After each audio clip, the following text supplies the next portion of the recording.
Hello, fellow sapiens, and welcome to Midnight Sapien. Whether you are drifting towards sleep, filling the quiet on a late-night walk, or simply letting your thoughts slow down, this space is for you, because tonight we are exploring how Neanderthals managed to survive the bitter Ice Age nights in their caves without freezing to death. This is calm storytelling and deep time science. It is an untold story of warmth, a survival puzzle from 60,000 years ago, carried on the breath of firelight and silence. But the answer is not only fire, but something more layered, hidden in bones, soot, and the shape of ancient lives. And, if you are someone who enjoys long-form science told slowly, consider tapping like and subscribe. It helps this kind of thoughtful storytelling reach more sapiens who might need a moment of quiet curiosity. I often wonder where these words find you. What place are you listening from? And what time glows on your clock right now? If you feel like sharing, leave it in the comments, as a small reminder that we are all listening together across time and distance. By the way, if you fall asleep, that is perfectly fine. Timestamps are waiting in the description whenever you return. Now, let us begin with the cold breath of stone itself. 60,000 years ago, long before cities, before ships, before even the shaping of metal, there were people sleeping in caves beneath a sky of ice. These were the Neanderthals, a population of humans so ancient and so mysterious that even now, with all our instruments and excavations, we are still piecing together how they endured. And among the many questions their bones leave us, there is one that has an unusually intimate pull. How did they sleep through the nights? Because this wasn't just any night.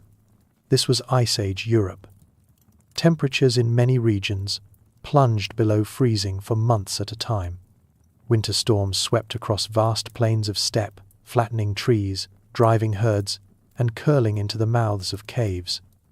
And deep inside those stone chambers, there were bodies, human bodies, curled up beside hearths, perhaps beside one another, trying not just to survive but to rest, to sleep, to let go, in the dark, and trust that warmth would hold. We know Neanderthals had fire. But fire, as we will see, flickers. It dies. It consumes what you give it and offers no mercy when its fuel runs out. So how could these early humans have kept their bodies warm enough through the long nights? Without electric heating, without insulation, without woven cloth? This question might seem technical, but it reaches towards something deeply human. Because sleep is not just a luxury, it is a need. And warmth is not only comfort, it is survival. To understand the gravity of this puzzle, we have to begin with the world they lived in. A world shaped not by kings or calendars, but by ice and wind. The Earth, at that time, was gripped in what scientists call marine isotope stage 3, a fluctuating period within the broader timeline of the last ice age. While not the coldest phase, it was still brutally harsh. Glaciers extended over much of northern Europe. In the regions south of these frozen giants, a vast biome spread, the Mammoth Steppe. This ecosystem was one of the most expansive the world has ever known. It reached from the Atlantic coasts of what is now France and Spain, across the open plains of Central Europe, over the Urals, and into Siberia, all the way to Alaska. And although the name brings to mind enormous, shaggy creatures, this environment supported far more than mammoths, woolly rhinos, steppe bison, reindeer, musk oxen, and wild horses grazed in this treeless, windswept expanse. The vegetation was mostly grasses, herbs, and low shrubs. Trees were sparse. The land was dry, cold, and exposed. It was a hunter's world, but also a world without easy shelter. And within this realm moved the Neanderthals, a people built for endurance, navigating terrain where even a small miscalculation could mean death by exposure. But even this wide landscape, as brutal as it was, offered one particular type of refuge: caves. And so the quiet question rises. If a cave is the only thing between you and the winter, how does that cave hold the heat? The image of a cave may conjure safety, enclosure, the promise of stillness away from the wind. But caves are not inherently warm. In fact, their temperature tends to hover near the annual average of the outside climate. In much of Ice Age Europe, this meant that stepping into a cave was less like entering a home and more like stepping into a refrigerated vault. Still, they were chosen. Again and again, we find archaeological traces of Neanderthals in the mouths and inner chambers of limestone shelters. Places like La Ferracie in France, Spy in Belgium, Shanidar in Iraqi Kurdistan, and Gorham's Cave in Gibraltar have revealed forensic evidence of repeated occupation. Hearths, ash layers, cut bones, burned plant matter, and sometimes tools discarded in what look like sleeping positions. But why caves? Part of the answer lies in what the outside offered, or didn't. Without trees for lumber, without bricks or tiles, a shelter had to be found, not built. In many regions, caves provided the only existing architecture, and though they were not warm, they blocked the wind. They kept snow from drifting directly onto skin. They muffled the outside world. Yet the cave was not simply a cocoon. It was also a trap. Cold air is heavy. It sinks. And so, as winter winds blew across the landscape, they often poured into the mouths of caves like an invisible tide. The deeper recesses might have stayed at a more stable temperature, but the opening would become a wind tunnel.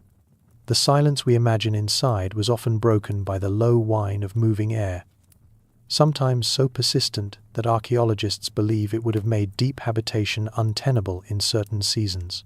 This is one reason why Neanderthals rarely lived in the very back of caves.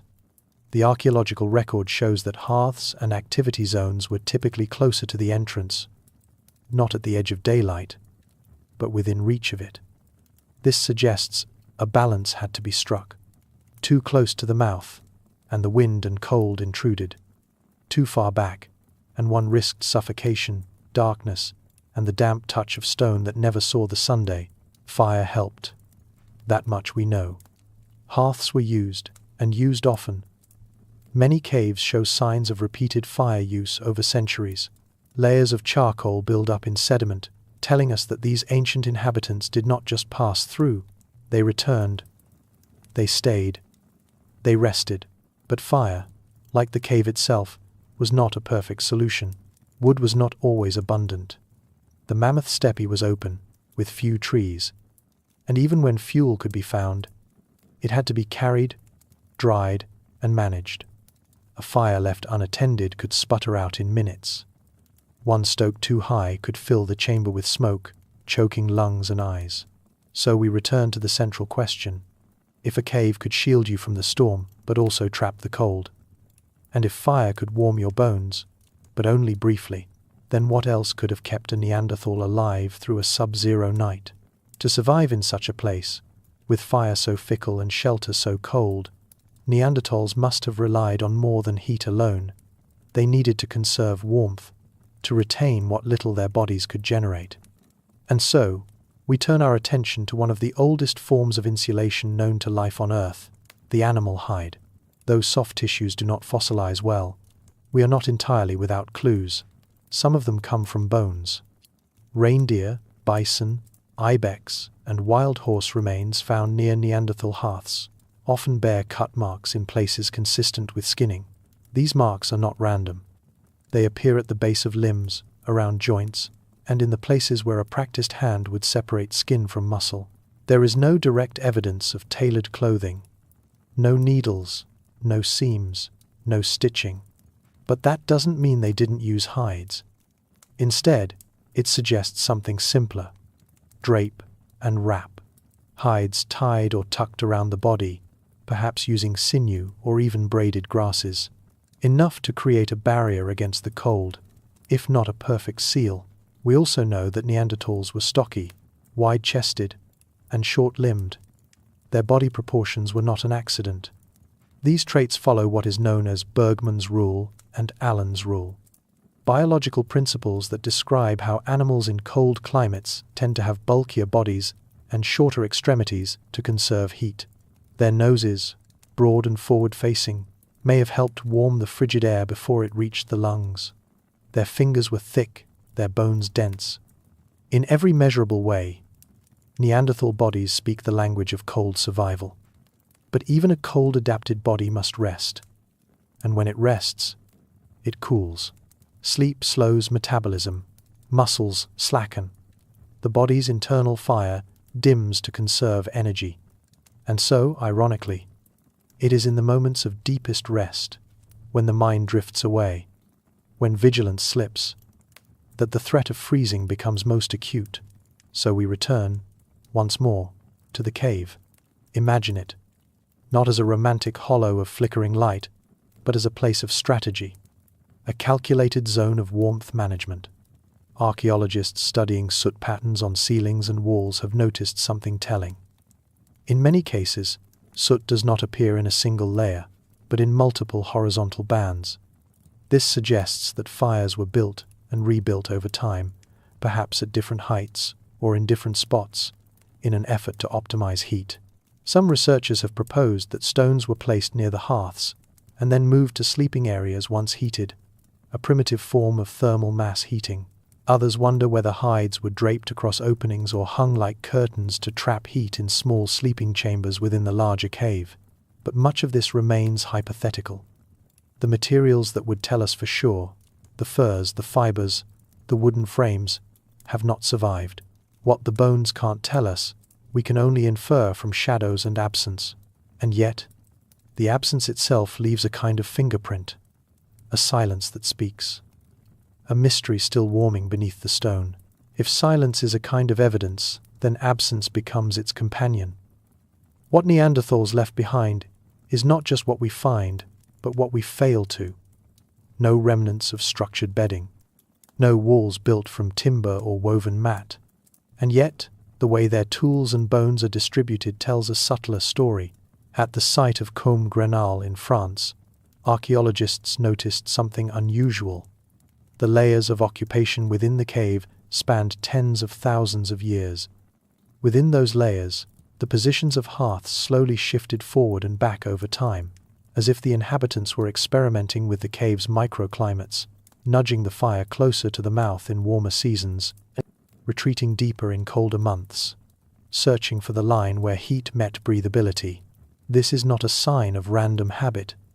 It suggests memory, repetition, an understanding passed across generations, perhaps not through words, but through imitation, through sitting where others, Saturday, through sleeping where the last sleepers had curled. And perhaps it was not just heat that was needed, but the rhythm of it. Fire is light, but it is also time. A flame's life marks the passing of hours. If it dims too soon, the night becomes perilous. If it grows too strong, the smoke becomes poison. Someone had to tend it. Someone always had to wake. Was there a rotation? A designated watcher? Did they take turns, eyes flickering in and out of sleep, hearing the hiss of damp logs and the slow crackle of embers? Or did some simply not sleep at all, choosing to keep watch through the night? These are questions we cannot answer. But in every site where fire appears, there is the implication of ritual, not spiritual, necessarily, though that cannot be ruled out, but behavioral, structured, predictable, a way of holding chaos at bay, because outside that cave, the chaos waited, blizzards that howled across the steppe, predators who scented meat from miles away, winds that stripped heat from skin in minutes. There was no such thing as total safety, only layers of it. And the cave was one such layer. Some caves, we now know, were used repeatedly across millennia. Others appear to have been seasonal. This suggests mobility, a knowledge of landscape. The same group may have returned to the same cave year after year, knowing its quirks. Where the smoke drifted, where the drip water froze, which corner stayed warmest after the fire died. In one cave in Croatia, known as Krapina, the bones of over 70 Neanderthals were found. Some had been young, some old. The site suggests a long-term association, perhaps even a kind of base camp. And though the interpretation of that site remains debated, it underscores a central point. Neanderthal life was not scattered chaos. It was, instead, a deliberate dance with an unforgiving world. A world where every decision about where to sleep, where to burn, where to breathe, had consequences etched into stone and soot. And yet, perhaps the most remarkable insight does not come from what Neanderthals built, or even what they burned. It may lie in how they endured the cold together. Modern experiments in survival, conducted in subarctic conditions, reveal something fundamental. A single human body radiates very little warmth into a vast, uninsulated space. But bring bodies close, tuck them under shared coverings, and a bubble of warmth forms. Even without modern bedding, communal sleeping becomes a powerful tool for survival. Heat is shared, energy is saved, vigilance is distributed. It is not unreasonable to think Neanderthals understood this, perhaps not as an abstraction, but as a lived truth. The evidence is thin, but some hearth sites appear surrounded by multiple depressions in the sediment, shallow impressions that some researchers interpret as resting places. Not beds, exactly, but hollows shaped by the pressure of human bodies returning to the same spot again and again. And in the flickering firelight of those caves, with the wind howling at the entrance and the Mammoth Steppe stretching beyond, it is not hard to imagine the scene. A group, quiet with exhaustion, children pressed between adults, the old bundled in hides, bodies close, the warmth of one becoming the shield for another. This is speculation, but it is grounded in pattern, in ecology, in what we know of human need, because ultimately, the cave was never just a place. It was a system, a careful choreography of stone, fire, flesh, and knowledge. To survive a glacial night inside one was not merely a feat of biology or luck. It was an act of culture, of planning, of community. We often imagine Neanderthals as solitary or simple, but the forensic clues, however scattered, suggest otherwise. The shifting hearths, the placement of bones, the repeated use of specific sites. All of these hint at memory, at continuity, at choices made not by instinct alone, but by minds tuned to the nuances of season, space, and survival. And when we ask how they slept without freezing to death, we are not asking a minor question. We are asking how humans like us, with dreams and fears and aching joints, managed to find warmth in a world that offered them almost none. They had no metal tools, no woven blankets, no walls against the wind, but they had fire, they had furs, they had caves, and perhaps, most importantly, they had one another. In the end, the answer is not a single technology. It is a tapestry, fragile, incomplete, still unraveling in the hands of archaeologists and paleoclimatologists today. But every time we peer into a darkened cave and sift through its ashes, we get a little closer, a little warmer, because in the silence of stone and the scatter of soot, we are still listening for the heartbeat of those ancient nights when sleep, somehow, was still possible. But if sleep was even imaginable in such a place, we're left with a deeper question, not just how Neanderthals stayed warm, but how they did so when fire itself was so fragile. What happens when your single source of heat is also your greatest risk? The cave, as we saw, was a compromise, a refuge with edges.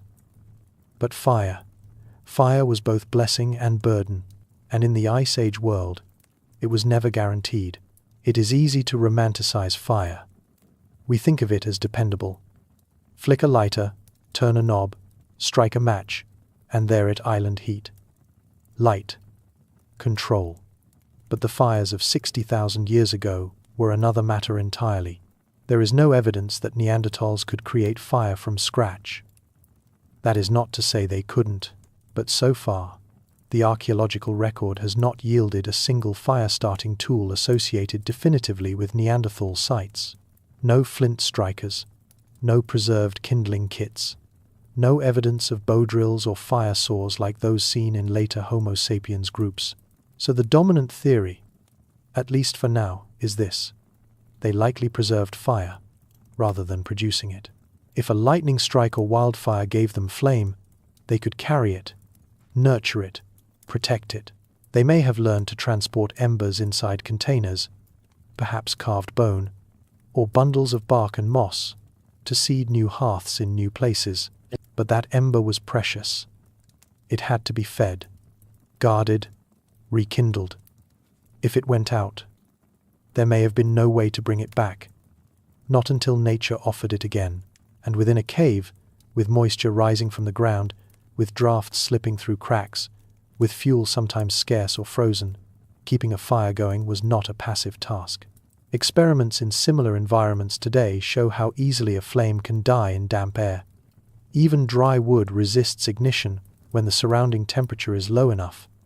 If the wood has absorbed ambient moisture, and much of it would have, the energy required to evaporate the water before combustion could take hold becomes immense.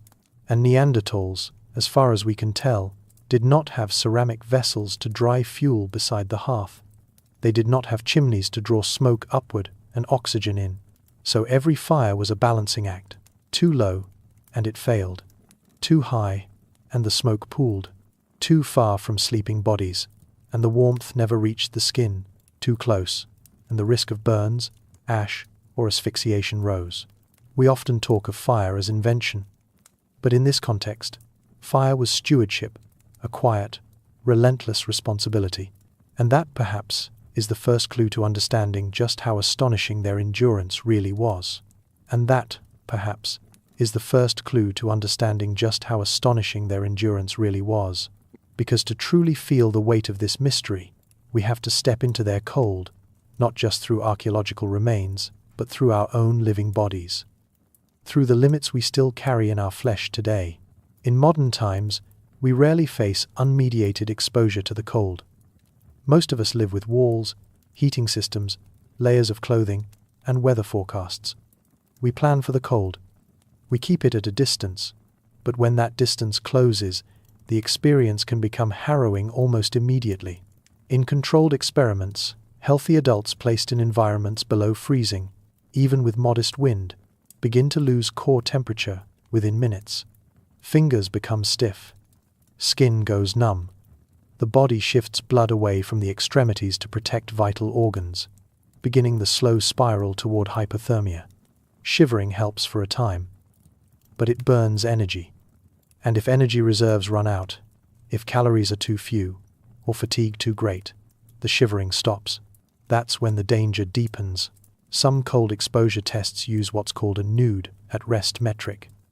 In these models, an unclothed adult human in near-freezing temperatures can survive for only a few hours before cognitive function begins to degrade. Sleep becomes dangerous. Confusion sets in. Judgment falters, and the impulse to stay awake, to move, to generate heat, is overwhelmed by exhaustion.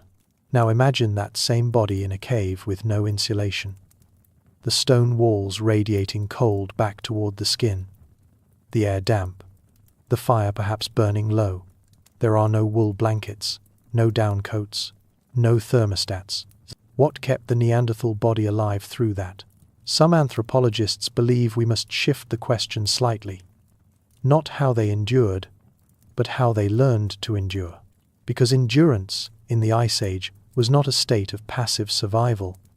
It was an active practice, a way of reading the world, of knowing when to hunt, when to migrate, when to huddle, when to burn, and when not to. In fact, studies of modern cold-adapted groups, the Sami, the Nenets, the Inuit, reveal something striking.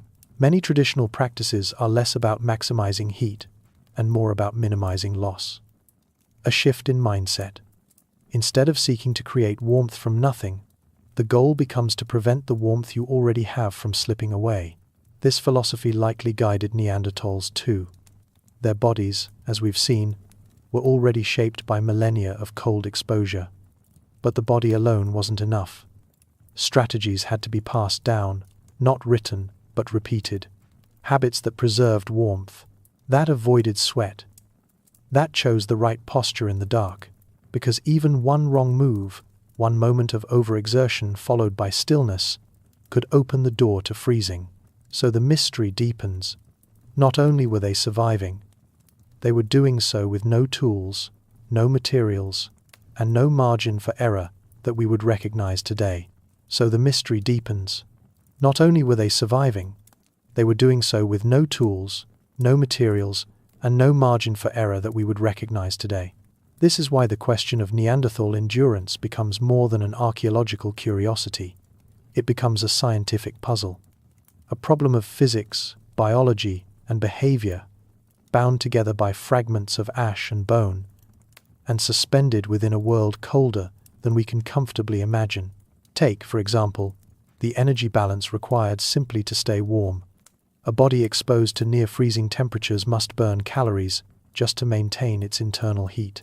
Not to move, not to hunt, not to think, just to stay warm. And for Neanderthals, who were physically robust and likely burned more calories than modern humans even at rest, the baseline requirement was extraordinary. Estimates suggest that in glacial conditions, a single adult Neanderthal may have needed between 4,000 and 5,000 kilocalories per day to maintain health and body heat. That is nearly double the average energy intake of a modern human. And the colder it got, the more food was needed. Not just any food, but calorie-dense fats and proteins, often from large animals hunted at great personal risk, which leads to an uneasy realization.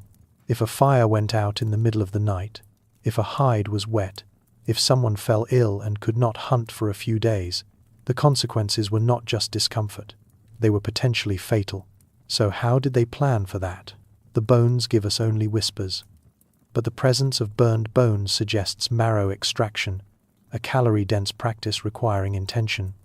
Hearths sometimes contain layers of charred fat and bone fragments, implying not just consumption, but fuel optimization. Fat burns hot, bone burns long. Both may have been used to keep a fire going when wood was scarce. Some archaeologists believe that fire itself became a resource too valuable to treat casually. It may have been divided among group members, palms, with certain individuals responsible for its care, or with sleeping positions arranged to protect the flame from drafts.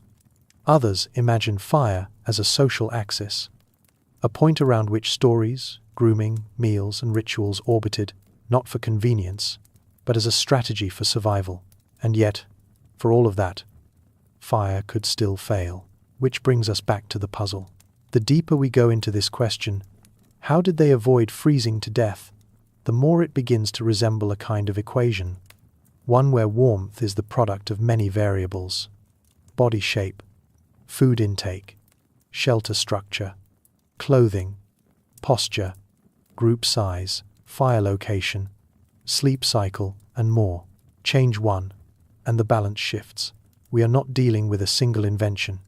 We are witnessing a network, an adaptive system, built through repetition, risk, and memory. And the real astonishment is not that they endured for a single season, but that they endured for hundreds of thousands of years.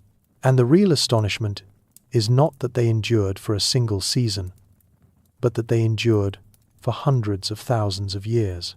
Because when we take a step back from the details, from the ash, the soot, the buried embers, what begins to emerge is not just a portrait of physical survival, but a portrait of resilience so vast, so patient, that it challenges our assumptions about what it means to be technological. We tend to associate survival with invention, with breakthroughs. We imagine progress in terms of sharp lines, the wheel, the needle, the spark. But Neanderthal endurance was not built on a single innovation. It was something slower, deeper, a kind of environmental literacy passed through gesture, through proximity, through doing. It may help to pause here and ask a deceptively simple question. How long could any of us last, with no shelter, no synthetic insulation, and no modern means of fire production? The truth island. Not long. Even highly trained survivalists, with modern knowledge and some basic tools, struggle to last more than a few nights in freezing wilderness without serious risk. In temperatures below 0 degrees Celsius, frostbite can begin in less than 30 minutes. Hypothermia can set in during sleep, unnoticed. Coordination, memory, even decision-making degrade. The cold does not just take your body, it takes your mind. This is why the endurance of Neanderthals is not just a testament to their biology. It is a testament to their cognition, to their awareness, to their ability to observe and adjust, night after night, across generations. They were not guessing. They were learning, and that learning is visible in the choices they left behind. At sites like Bruniquel Cave in southern France, researchers discovered what may be one of the oldest examples of complex cave architecture: concentric circles of broken stalagmites, arranged in deliberate patterns deep inside a dark chamber, more than 300 meters from the entrance. Burn marks on the structures suggest fire use. The implications are staggering, not because it proves they were builders, but because it shows they were willing to explore and modify the deep interior of a cave, not just for shelter, but possibly for ceremony, for story, or for social cohesion. And to do that, they needed light. They needed fire. They needed to understand airflow, fuel consumption, and the choreography of bodies in pitch darkness. The deeper question, then, is not only how they stayed warm, but how they thought about warmth, how they understood it as something dynamic, something to be earned, protected, and sustained. Warmth was not a background condition, it was a project, one that required shared attention. So when we ask how they avoided freezing, we may really be asking, how did they coordinate? How did they move together through the cold? Because survival in an Ice Age cave was not just physical, it was collective, and in that truth, a more ancient kind of intelligence begins to reveal itself. And in that truth, a more ancient kind of intelligence begins to reveal itself, not the kind measured in symbols or scripts, not the kind that leaves behind monuments, but a quieter intelligence, one that adapts, listens, remembers, one that is not carved into stone but passed through touch, through breath, through shared proximity to heat in the dark. This is where the science of survival merges with the philosophy of it, because when we try to reconstruct the lives of Neanderthals, their decisions, their comforts, their risks, we are not just reconstructing behavior, we are reconstructing a worldview. To survive the Ice Age without advanced tools or clothing systems required more than tactics. It required a continuous awareness of fragility, a sensitivity to the margins. Every night was an equation, every ember a choice, and every member of the group, young, old, injured, strong, was a variable in that equation. One fire, one shelter, one night, and they had to make it work. That they did so is a reminder that survival does not begin with invention. It begins with perception. They perceived the wind, the air currents inside a cave, the best way to lie near a fire without smothering it, the sound of wet wood, the smell of bark beginning to rot. They noticed which hides dried faster, which grasses insulated best, which stones stayed warm longest after sitting by flame. None of this leaves a fossil, but it leaves an echo. We find it in the layers of ash that grew like sedimentary calendars, in the way bones are clustered around certain hearths, in the soot patterns climbing the ceilings, in the blackened bones, the burned shells, the cut marks where muscle met hide, and perhaps most of all, we find it in what did not happen. They did not freeze. Not all of them. Not all the time. Not enough to vanish. Not then. Instead, they endured. Through fluctuations in climate, through seasonal hunger, through the cold breath of glaciers crawling slowly south, they held on, and they held fire. That fire was not only heat, it was memory, it was safety, it was sleep.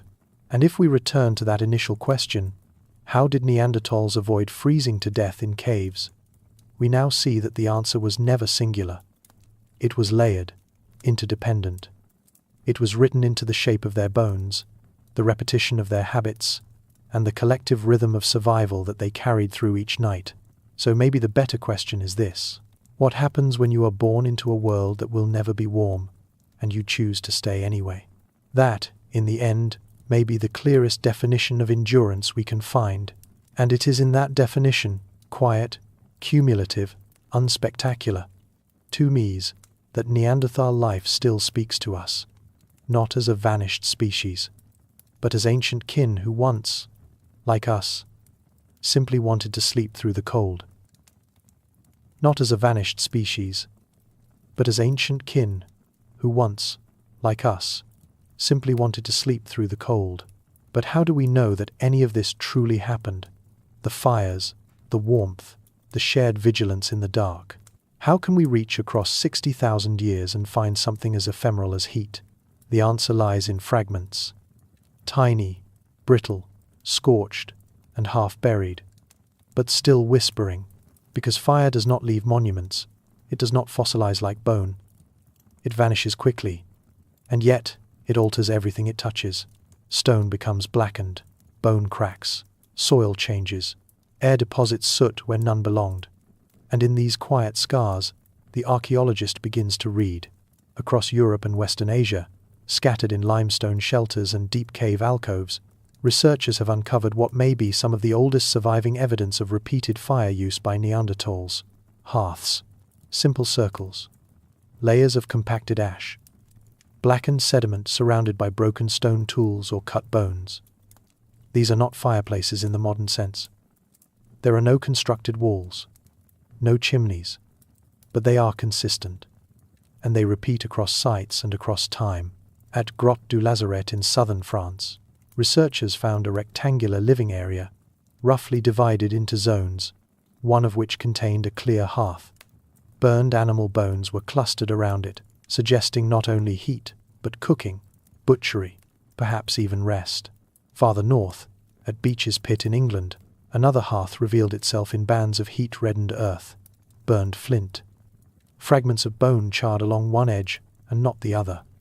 The implication is striking. Fire control. Not wildfire, not accident. Fire placed, used, and returned to. But perhaps the most powerful evidence comes not from the heat itself, but from how deep it traveled. In some caves, like Kibera in Israel or Pech de la Zaye in France, hearths appeared deep within cave interiors, far from natural light, far from dry wind.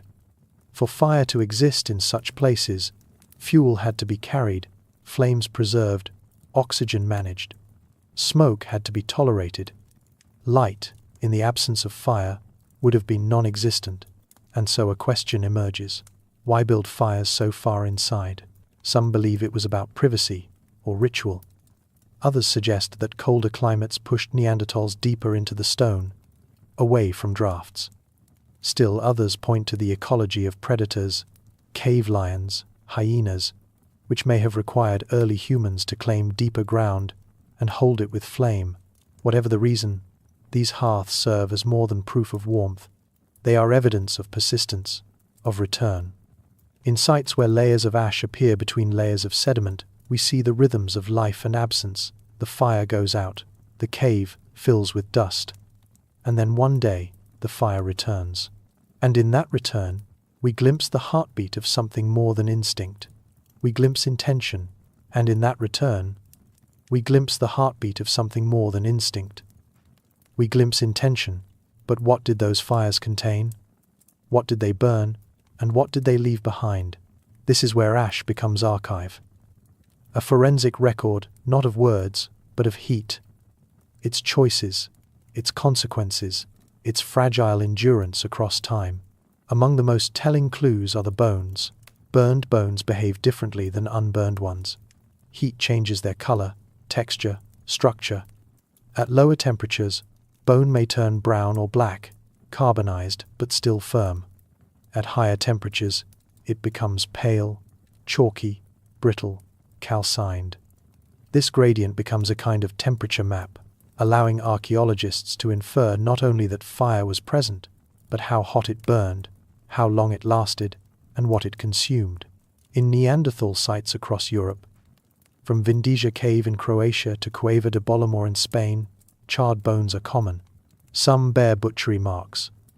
Others are fractured to expose marrow. Still others are partially burned, as if tossed into the fire after the meat had been stripped. It is possible, and perhaps likely, that bone was more than waste. In the cold, when wood was wet or scarce, bone could serve as supplementary fuel. Marrow and fat-rich fragments would burn hot, feeding the fire when kindling ran low. In this way, the hearth becomes not just a place for cooking, but for recycling energy, squeezing warmth from the very bodies that had sustained them. Then there are the plants. Preserved in minute layers of ash and sediment, researchers have found traces of burned grasses, roots, even wood from specific species of shrubs and trees. In some sites, phytoliths, microscopic silica structures found in plants, remain intact, allowing for botanical identification long after the organic matter is gone. These remnants tell us that Neanderthals were selective. They gathered dry, combustible material. They may have even preferred certain types of fuel, not just for heat, but perhaps for smoke quality, flame duration, or cooking properties. At El Salt in Spain, plant ash appears in hearths alongside burned bone and heated stones. The distribution suggests repeated use, not just an accidental blaze, but a deliberately maintained fire zone. The stones, too, may have played a role. Heated and placed near the body, they could retain warmth through the night. They may also have helped reduce smoke or spread heat more evenly across the sleeping space. Altogether, these burned remains, bones, plants, ash, stone, form a mosaic of habit, a pattern not of randomness, but of return. Materials were chosen, fire was fed, bodies gathered close, and then, when the fire went out, it left its story behind, a ring of black in a layer of grey, a silent record of combustion, combustion repeated, combustion remembered. Each hearth, then, becomes more than a mark of survival. It becomes a language, one spoken in flame, answered in warmth, and preserved in bone. Each hearth, then, becomes more than a mark of survival. It becomes a language, one spoken in flame, answered in warmth, and preserved in bone. But even a language of fire has its limits, because for all their ingenuity, for all the traces of method and intention that linger in the ash, Neanderthals were working with something fundamentally unpredictable. Fire is not obedient, it dances, it flickers, it consumes, and it betrays. Its warmth fades quickly. Its light can vanish with a gust of air. It depends on fuel, oxygen, and space, and in the stone-throated hollows of Ice Age caves, those factors could shift without warning. One of the most sobering truths revealed by archaeological fire sites is not just that Neanderthals made fire, but that they often failed to keep it. In many hearths, ash layers are thin, interrupted, or poorly developed, signs of brief use. At some sites, fires are scattered through multiple locations within the same cave, suggesting a kind of mobility, perhaps even a continual battle with airflow and smoke. In deeper chambers, oxygen would have been limited. Too little ventilation, and the fire suffocates. Too much, and it is blown out or rendered uncontrollable. And then, there's the smoke. Modern reconstructions of cave use have shown just how difficult it is to maintain a fire inside a closed space. Smoke accumulates fast. In some simulations, fires placed only a few meters inside a cave can create unbearable conditions within minutes unless carefully managed. The air grows thick, vision fades, the lungs burn. To survive in such spaces, Neanderthals had to be sensitive to the cave's breathing. They needed to understand how smoke pooled in hollows, how it followed cold drafts and sloped ceilings. Some hearths appear placed near natural vents or cracks in the stone, possibly to manage this invisible threat. But even with such awareness, fire remained unstable. It needed constant feeding, attention. And when it was lost, when embers died or rain soaked the fuel, reignition was not guaranteed. There is no definitive evidence that Neanderthals could create fire from scratch. Some researchers believe they may have struck sparks using flint and iron pyrite, but no fire-starting kits have been found. Others suggest they preserved coals from lightning strikes or carried embers from one camp to another, banking them in ash to protect the heat. If this is true, then fire was not a tool. It was a companion. A living thing that required protection, carried carefully, fed regularly, watched as it slept. And in this fragility, we see the shape of a different world, one where heat could not be summoned at will, one where darkness could not be broken by a match or a switch, one where the loss of flame meant the loss of story, of food, of safety. And still, they endured, not by mastering fire, but by dancing with its limits. Not by mastering fire, but by dancing with its limits. This dance played out in silence, in gesture, in the rhythm of shared presence. There are no instructions carved into the cave walls, no diagrams left behind, and yet something was passed down, not through words, but through repetition. The hearth, then, becomes a place of transmission. Children would have watched as dry twigs were sorted from wet. They would have felt the sting of smoke in their eyes, the sting of cold when the flame failed. They would have learned how to stack fuel so that air could reach the heart of the fire, when to blow gently, when to wait, when to stir, and perhaps most importantly, they would have learned where to be. In some Neanderthal sites, the spatial arrangement around hearths is more than coincidence. Patterns of bone fragments, tool debris, and charcoal suggest designated zones, sleeping areas, working areas, food preparation, refuse. Fire anchored the layout. In this way, the hearth was more than heat, it was structure. It turned the cave into a home. But even a home warmed by fire is not uniformly warm. Beyond the flickering edge of the flames, temperatures drop rapidly.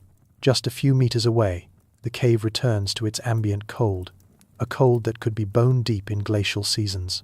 To truly survive, Neanderthals had to navigate this contrast. They had to position themselves, and one another, within the narrow band of warmth, not too close, or the fire would burn skin and clothing. Not too far, or the cold would return. Some believe they may have rotated through these zones during the night, sleeping in shifts, adjusting positions, placing stones to reflect heat. Others suggest they used fire in combination with other techniques, fur bedding, body huddling, even insulating walls of piled material to trap warmth within a defined area. This balancing act would have required constant awareness. It was not passive comfort, it was active survival, and it shaped the way they used space. In sites like Abric Romani in Spain, long sequences of hearths show a gradual evolution, not in the fires themselves, but in their organization. Over time, hearths become more regular, more centrally located. Activity zones cluster more tightly. The living space becomes optimized. This suggests planning, memory, a mental map of how to survive in a place, night after night, season after season. The fire is not just something they used. It is something they lived around. Its glow shaped where they sat, how they ate, what they could see, what they could share.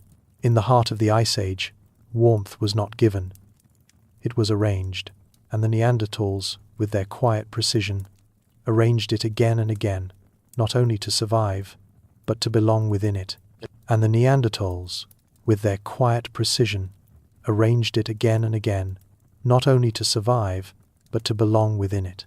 Because at the core of every hearth lies attention. Fire gave life, but it also demanded life in return. It needed hands, attention, memory. Without those it faded. And yet, over tens of thousands of years, it didn't fade. It endured. So what we find in the caves is not the story of a tool, but the story of a relationship. And like all relationships, it left its mark, sometimes in ash, sometimes in scar. Look closely at some of the bones left near these ancient hearths, and you will see thermal fractures, bones split from heat, cracked from overexposure. And nearby, fragments of flint tools, singed at the edges, perhaps dropped too near the flame, or used to stir embers. Even the walls remember. In places like Cueva de los Aviones, dark smudges reach upward from hearth remains, like echoes of rising smoke. Soot collects in ceiling cracks. Microstratigraphy reveals repeated burning events, stacked like geological time, a black line for one generation, a pale layer of sediment, another black line for the next. This rhythm of return matters.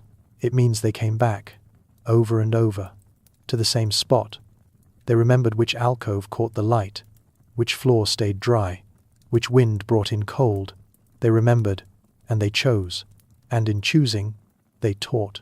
The fire became a teacher, a place where warmth met danger, a place where care was not optional. You had to listen, to wait, to learn when to feed, when to retreat, when to breathe through the smoke, and simply endure.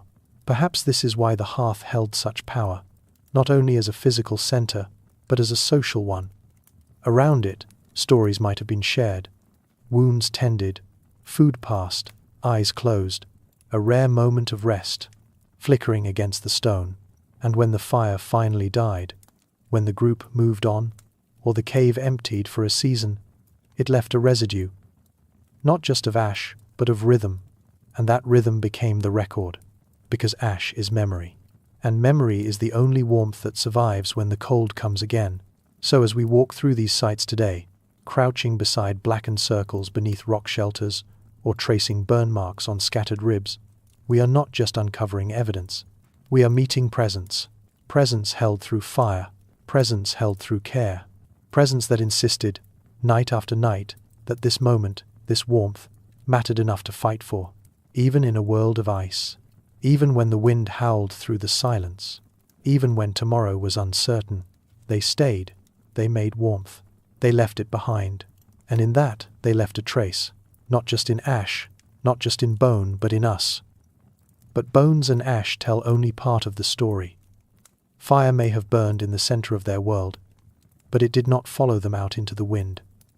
So what filled the silence once the flames were gone? What did Neanderthals wrap around themselves when the wind carved through the trees, when the frost set into the marrow of the land, and when the cave mouth opened like a breathless mouth into winter? The question leads us to another kind of evidence, quieter than hearths, subtler than soot, but just as powerful. It begins in the notches of ancient bone. Across Ice Age Europe, animal bones found in Neanderthal sites carry marks. They are not from teeth or claws, but from tools. Repeated patterns of slicing, scraping, and careful incision appear again and again along the limbs of deer, bison, horse, and even mammoth. These aren't the random leftovers of a messy meal. They are purposeful. They are signs of hide removal. And this changes the story, because skin, when separated from flesh with care and precision, is more than discard. It is material. It is potential. Even though the hides themselves have long since decayed, the cut marks remain, like ghostly outlines of what once was. Archaeologists describe them as defleshing marks, often clustered around joints and along limbs, where skin is thickest and most durable. Some are accompanied by traces of ochre or fat residue, suggesting treatment, softening, preservation. From these clues, a picture begins to form, not of firelight this time, but of furs.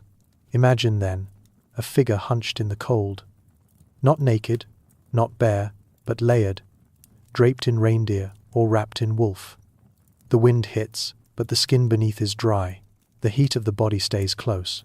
We cannot know exactly how these hides were worn, whether stitched into cloaks or simply thrown over shoulders, because Neanderthals left behind no needles. But in sites like Grotte de Rennes in France, archaeologists have found awls and pointed tools fashioned from bone and antler, which could have pierced leather or hide. It's not enough to prove tailoring, but it's enough to suggest experimentation, enough to suggest that survival wasn't left to chance. And this, too, becomes part of the human scale of the story, because to flay a hide is not only a task of survival, it is a skill. It requires knowing where the grain thins, how to pull without tearing, when to cut and when to lift.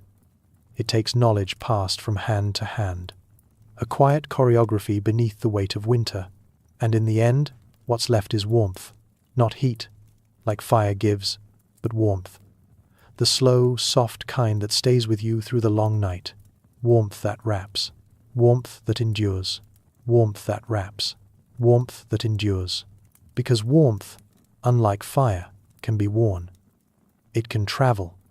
It can follow the body as it moves through snow-dusted trees, across frozen ground, through cave and tundra. And when it comes from animals, from the living coats of creatures that once breathed the same cold air, it carries with it a kind of quiet legacy, a continuity of survival. The animal gave its warmth. The Neanderthal preserved it. Let us turn, then, to another layer of this story, the role of fat. It's easy to think of fat as simply food. And certainly, for Ice Age humans, fat was a caloric treasure, dense, long-burning, capable of feeding the body through long winters. But fat was also tactile. It was practical. It could be smeared into skin, rubbed into hide, sealed into cracks. It repelled water. It slowed decay. It insulated. Some archaeologists believe Neanderthals may have used animal fat as a kind of weatherproofing, not only on themselves, applied to exposed skin or hair, but on the furs they wore. Rendered fat, thickened by cold and darkened by soot, could have been worked into the grain of hide to soften it, preserve it, and make it more resistant to the elements. In modern experiments, fat-soaked hides stay supple even in freezing conditions. They do not crack or grow brittle. They bend. They breathe. This would have mattered deeply in a world where every step was exposure. Imagine a Neanderthal wrapping a softened reindeer pelt around a child, the fat-slicked skin making it water-resistant, wind-resistant, and durable, or rubbing thick animal grease into their own cracked knuckles as a barrier between flesh and frost. The materials were available, the knowledge was accumulative, and the cold gave them no other choice. This wasn't luxury, it was strategy, and the presence of scraped bones, not just stripped for food, but hollowed, polished, and sometimes shaped into tools, hints that Neanderthals saw the animal as a system, not just as meat, but as a composite of use. Skin, bone, fat, sinew, every part mattered. Every part could warm. In a way, the animal continued to live, not in memory, but in function. Its body became shelter. Its tissue became care. And when night came, and the fire struggled or failed, it wasn't the blaze alone that kept the Neanderthals from freezing. It was the fur, the oil, the quiet layers worn close. We can't hold these garments now. They are long vanished into soil and time, but we can feel their outline in the marks, in the patterns, in the habits preserved in bone. And so, we begin to see not just how they burned for warmth, but how they wrapped themselves in it, not just at the hearth, but out in the wild, not just at the hearth, but out in the wild. And the wild, for Neanderthals, was not a place to visit. It was home. The open air, the forests glazed with frost, the deep valleys carved by glaciers, this was the constant backdrop of their lives. A world of wind and stone and silence. A world that demanded endurance. To understand how they met that demand, we can turn not only to prehistory, but to those who live with cold even now. Modern hunter-gatherers, especially those in Arctic and subarctic environments, offer a kind of mirror. Among the Nenets of Siberia, the Sami of northern Scandinavia, and the Inuit of the far north, cold is not simply endured. It is studied. It is answered. These groups use animal materials with exquisite precision. Reindeer hides are not just valued, they are understood. The outer fur, with its hollow hairs, traps air and insulates. The skin beneath, thick with natural oils, resists wind. Clothing is layered strategically. Fur side in for warmth, fur side out to shed snow. Seams are minimized. Cold is sealed out with moss, with sinew, with care. And when these garments are worn, they are not heavy.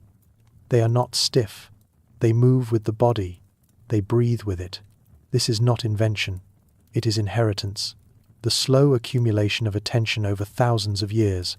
And while we cannot project these practices directly onto Neanderthals, the parallels invite reflection. After all, Neanderthals were not strangers to adaptation. They lived through climatic fluctuations that modern humans never experienced. Deep freezes, short warmings, sudden returns to cold. Their bones have been found from Spain to Siberia. Their footprints appear on windswept shores, in alpine passes, under lowest soil and cave dust. To survive in such diverse and brutal conditions, they must have known the cold intimately, not as a momentary inconvenience, but as a lifelong companion. And companions must be met with method. That method may not have included needles or thread, or at least, none that we have found. But it likely included wrapping, tying, folding, holding skins in place with belts of sinew or cordage, using multiple hides layered over shoulders and backs, securing them under the arms, draping them over sleeping areas, perhaps even around infants. We see hints of this in ethnographic accounts, where materials are adapted creatively, not uniformly, where warmth is not mass-produced but handmade, improvised, remembered. It's not the tools that matter most, it's the attention. And Neanderthals, for all their quiet, for all their long shadows in the archaeological record, left behind that attention. It lingers in the decision to take the time to skin an animal, not just eat it, to strip the fat, not just discard it, to shape a tool, not just wield it. These are the choices of a people who did not just pass through the cold, they dwelled in it, and found ways to carry warmth with them, because warmth, in a world without walls, becomes more than comfort. It becomes a boundary between life and death, between motion and stillness. And in the Ice Age, that line was thin. So the body itself became part of the solution. Neanderthals, as we've learned from skeletal remains, were not built like us. Their frames were shorter, stockier, with wide rib cages and deep chests. Their limbs were thick, their noses broad, their bones dense. This wasn't random variation. It was adaptation, a body honed over millennia to hold heat, to reduce surface area, to conserve energy in cold climates. And yet even a perfectly shaped body, sculpted by evolution, needs insulation. That insulation, increasingly, seems to have been crafted by hand. In the archaeological record, we find more than just cut-marked bones. We find repeated associations between animal remains and stone tools in patterns that suggest skinning sites. Places where carcasses were not only butchered, but disassembled with an eye toward multiple uses. Sometimes, only the hides were taken, bones and meat left behind, or discarded nearby, while the skins were transported elsewhere. This choice speaks volumes. It suggests that hides were not incidental. They were essential. They were worth the labor of removal, the weight of carrying. And that weight, that burden, tells us something else. It tells us that warmth was worth planning for. It tells us that Neanderthals were not only responding to cold in the moment, they were preparing for it, anticipating it, carrying solutions with them. In this light, every hide becomes a kind of memory, a record of foresight. And where foresight exists, culture follows.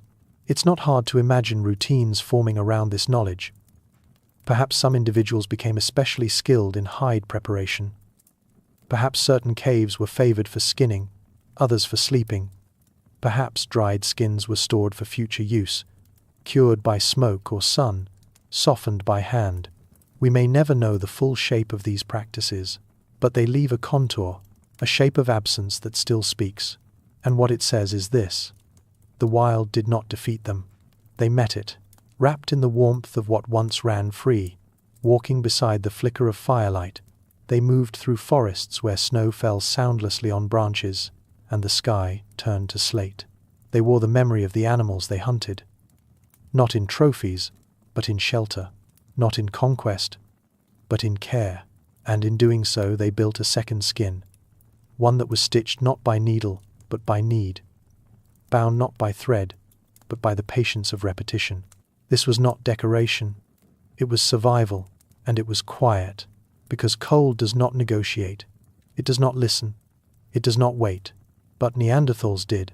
They watched, they learned, they wrapped themselves in what the land offered, and in doing so, they endured. They wrapped themselves in what the land offered, and in doing so, they endured. And in that endurance, we find something more than biology. We find a kind of dialogue between species, between flesh and fabric, between death and shelter, because to wear another creature's skin is not a neutral act. It is intimate. It is, in its way, an agreement. And for Neanderthals, that agreement was likely felt through the fingertips, through every careful cut made with flint, through every inch of hide scraped and softened, through the long hours of preparation required before that skin could warm another. It was a form of quiet reciprocity, The land gave, and they listened. They used stone to take the hide. They used fat to treat it. They used fire to dry it. And they used their own breath, warm in the cold air, to test the pliability of skin before wrapping it over shoulders or around sleeping spaces. At the site of Moldova in Ukraine, archaeologists have found mammoth bones arranged in circular patterns, possibly forming shelters or windbreaks. While speculative, these structures suggest that Neanderthals were thinking spatially, manipulating their environment in deliberate ways to hold back the cold. If they built with bones, they may have also lined those spaces with hide, creating layers, insulating against drafts, adding fur against stone. Nothing extravagant, just efficient, just enough, because survival was never about abundance. It was about attention, and that attention is still visible. It lives in the patterns of marks on scapulae and ribs, in the charred tips of antler tools, in the careful absence of bones where hides may have been carried elsewhere. It lives in the silence between the evidence, the inferred spaces where a skin was folded, where warmth was shared, where a child may have been bundled for sleep. Even in the simplest acts, parrying a hide across snow, placing it over a sleeping figure, pressing it close as a barrier against the night, there is a philosophy. Not written, not spoken, but practiced. A philosophy of material care, because warmth was not free. It had to be made, carried, repaired, shared. And it was shared. That may be the most human part of all. Furs were not individual technologies. They were communal. They passed from elder to youth. They covered more than one body at a time. They were stretched across sleeping places, not just shoulders. They were sewn, or tied, or weighed down with stones, arranged with intention. And in that shared warmth, something else emerged. Not just protection, but presence. A living nearness in the cold. A knowledge that even in the absence of heat, warmth could still be made. In layers, in labor, in the quiet gestures of care. And though the hides are gone, and the furs have turned to dust, we still hold their trace. In the way we cover ourselves, in the way we make warmth from what the world gives, and in the quiet wish, still with us, that through preparation, through practice, through patience, we will not freeze. But survival was never only about warmth.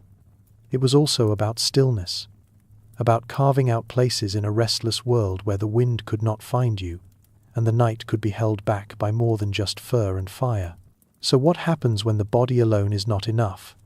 When hides and flame offer only partial refuge, temporary islands of warmth in an ocean of cold?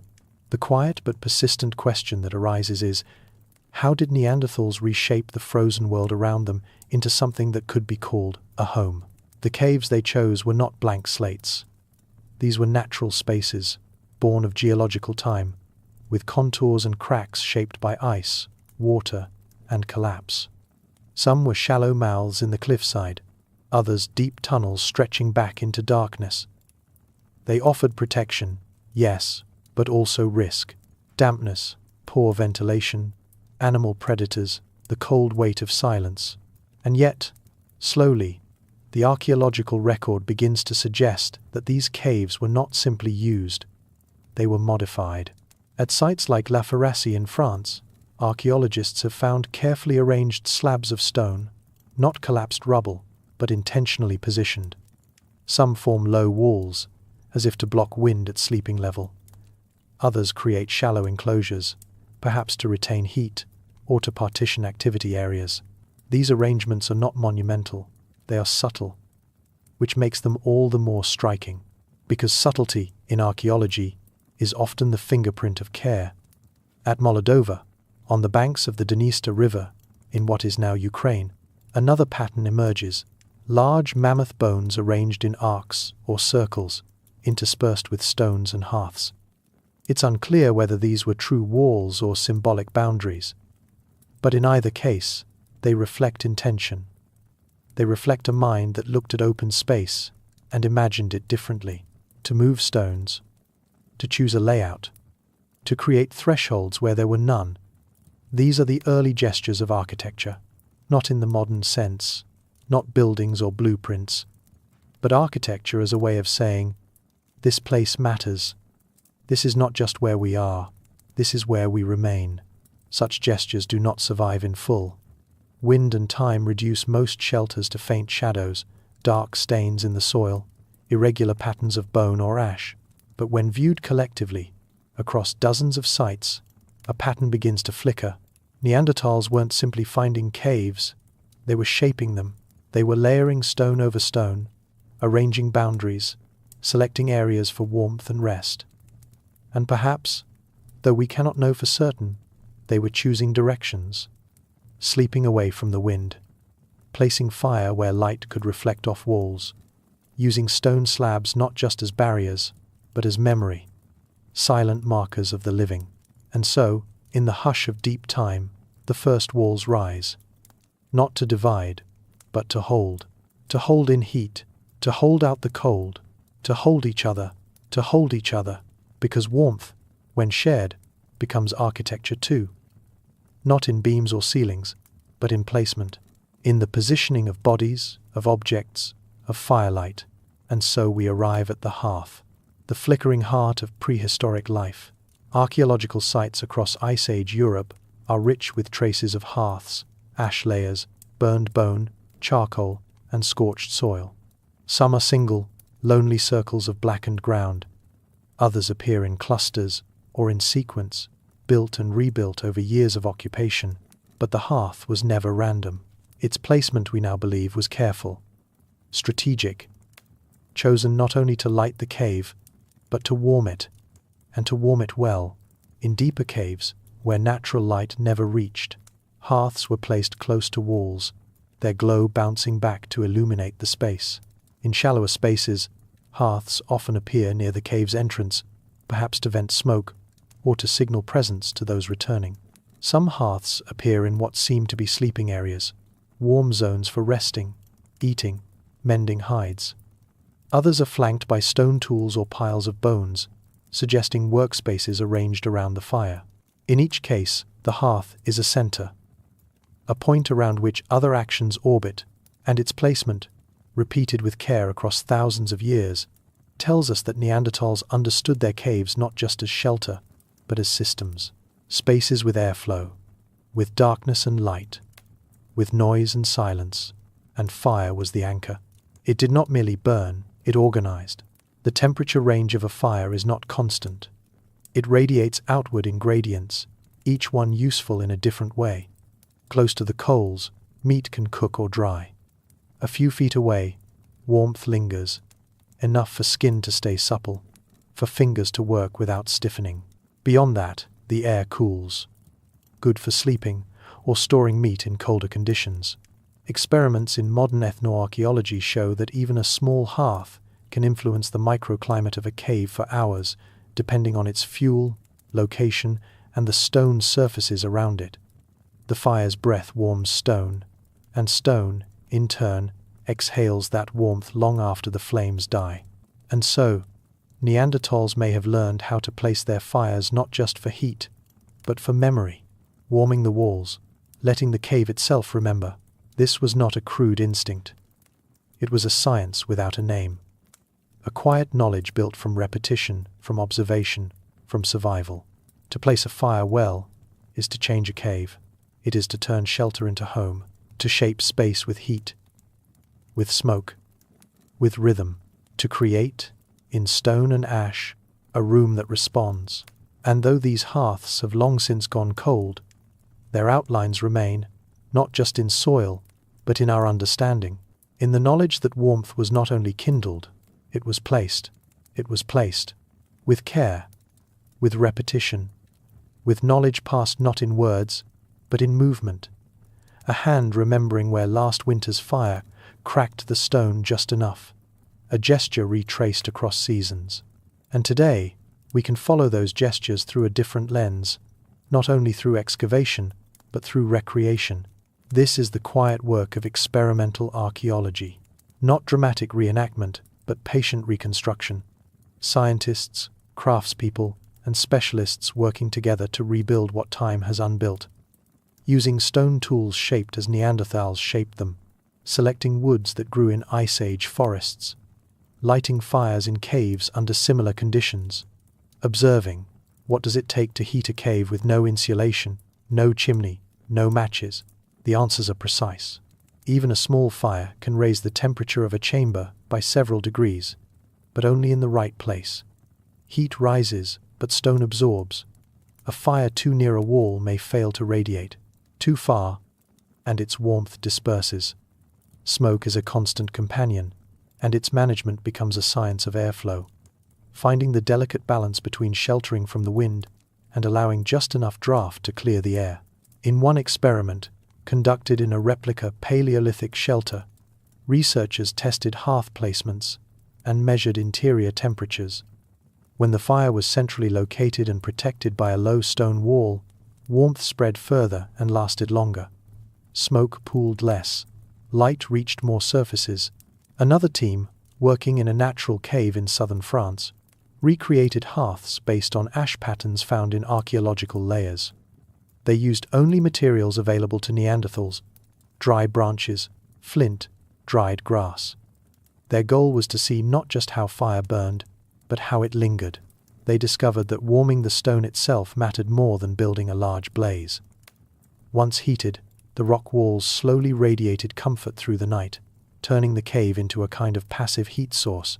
These insights return us to our ancestors with renewed humility, because they tell us that Neanderthals did not merely survive in caves, they tuned them. They read the stone. They mapped the flow of warmth, the drift of smoke, the echo of light. And over years, perhaps over generations, they altered those spaces not by overpowering nature, but by aligning with it. This is architecture by attunement. There are no doorframes, no roofs, but there are thresholds of temperature, of darkness, of habit, and there are places within those shelters where one might sleep more deeply, sit more warmly, see more clearly, places that only emerge through use, through memory, through the long experiment of returning again and again to the same circle of soot. So when we look into the hollow of an ancient cave and see the blackened remains of a hearth, we are not seeing the past at rest. We are seeing a space in motion, a shelter tuned to breath, to heat, to life. A shelter tuned to breath, to heat, to life, and to the rhythm of return, because these caves, warmed by fire and shaped by stone, were not one-time refuges. They were seasonal anchors, places revisited, entrances traced again through snow and forest, spaces marked not just by ash and bone, but by familiarity. In the archaeological layers, we see this rhythm in the strata themselves. Hearths built atop hearths, layers of soot and charcoal pressing down through time, burned bone fragments mingled with stone tools, then covered by wind-blown dust, and again with fresh signs of life. More tools, more ash, more living. This repetition speaks of knowledge passed forward, knowledge that a certain hollow in the cave held warmth best, that a certain stone, when heated, stayed warm until dawn, that a windbreak built last winter could be rebuilt this year with fewer gaps, and so a place becomes a pattern, not just of survival, but of belonging. Architecture, here, does not begin with walls. It begins with memory, with the slow accumulation of insight, the observation that heat travels, that smoke pools, that light bends, and the decision, repeated across generations, to return and reshape. In this, the Neanderthal approach to shelter is not unlike our own. We too organize our homes around warmth, around light, around proximity. We too inherit spaces and improve them, add to them, leave traces for others to read. And what archaeologists read now in soot and stone, Neanderthals once read in smoke and silence.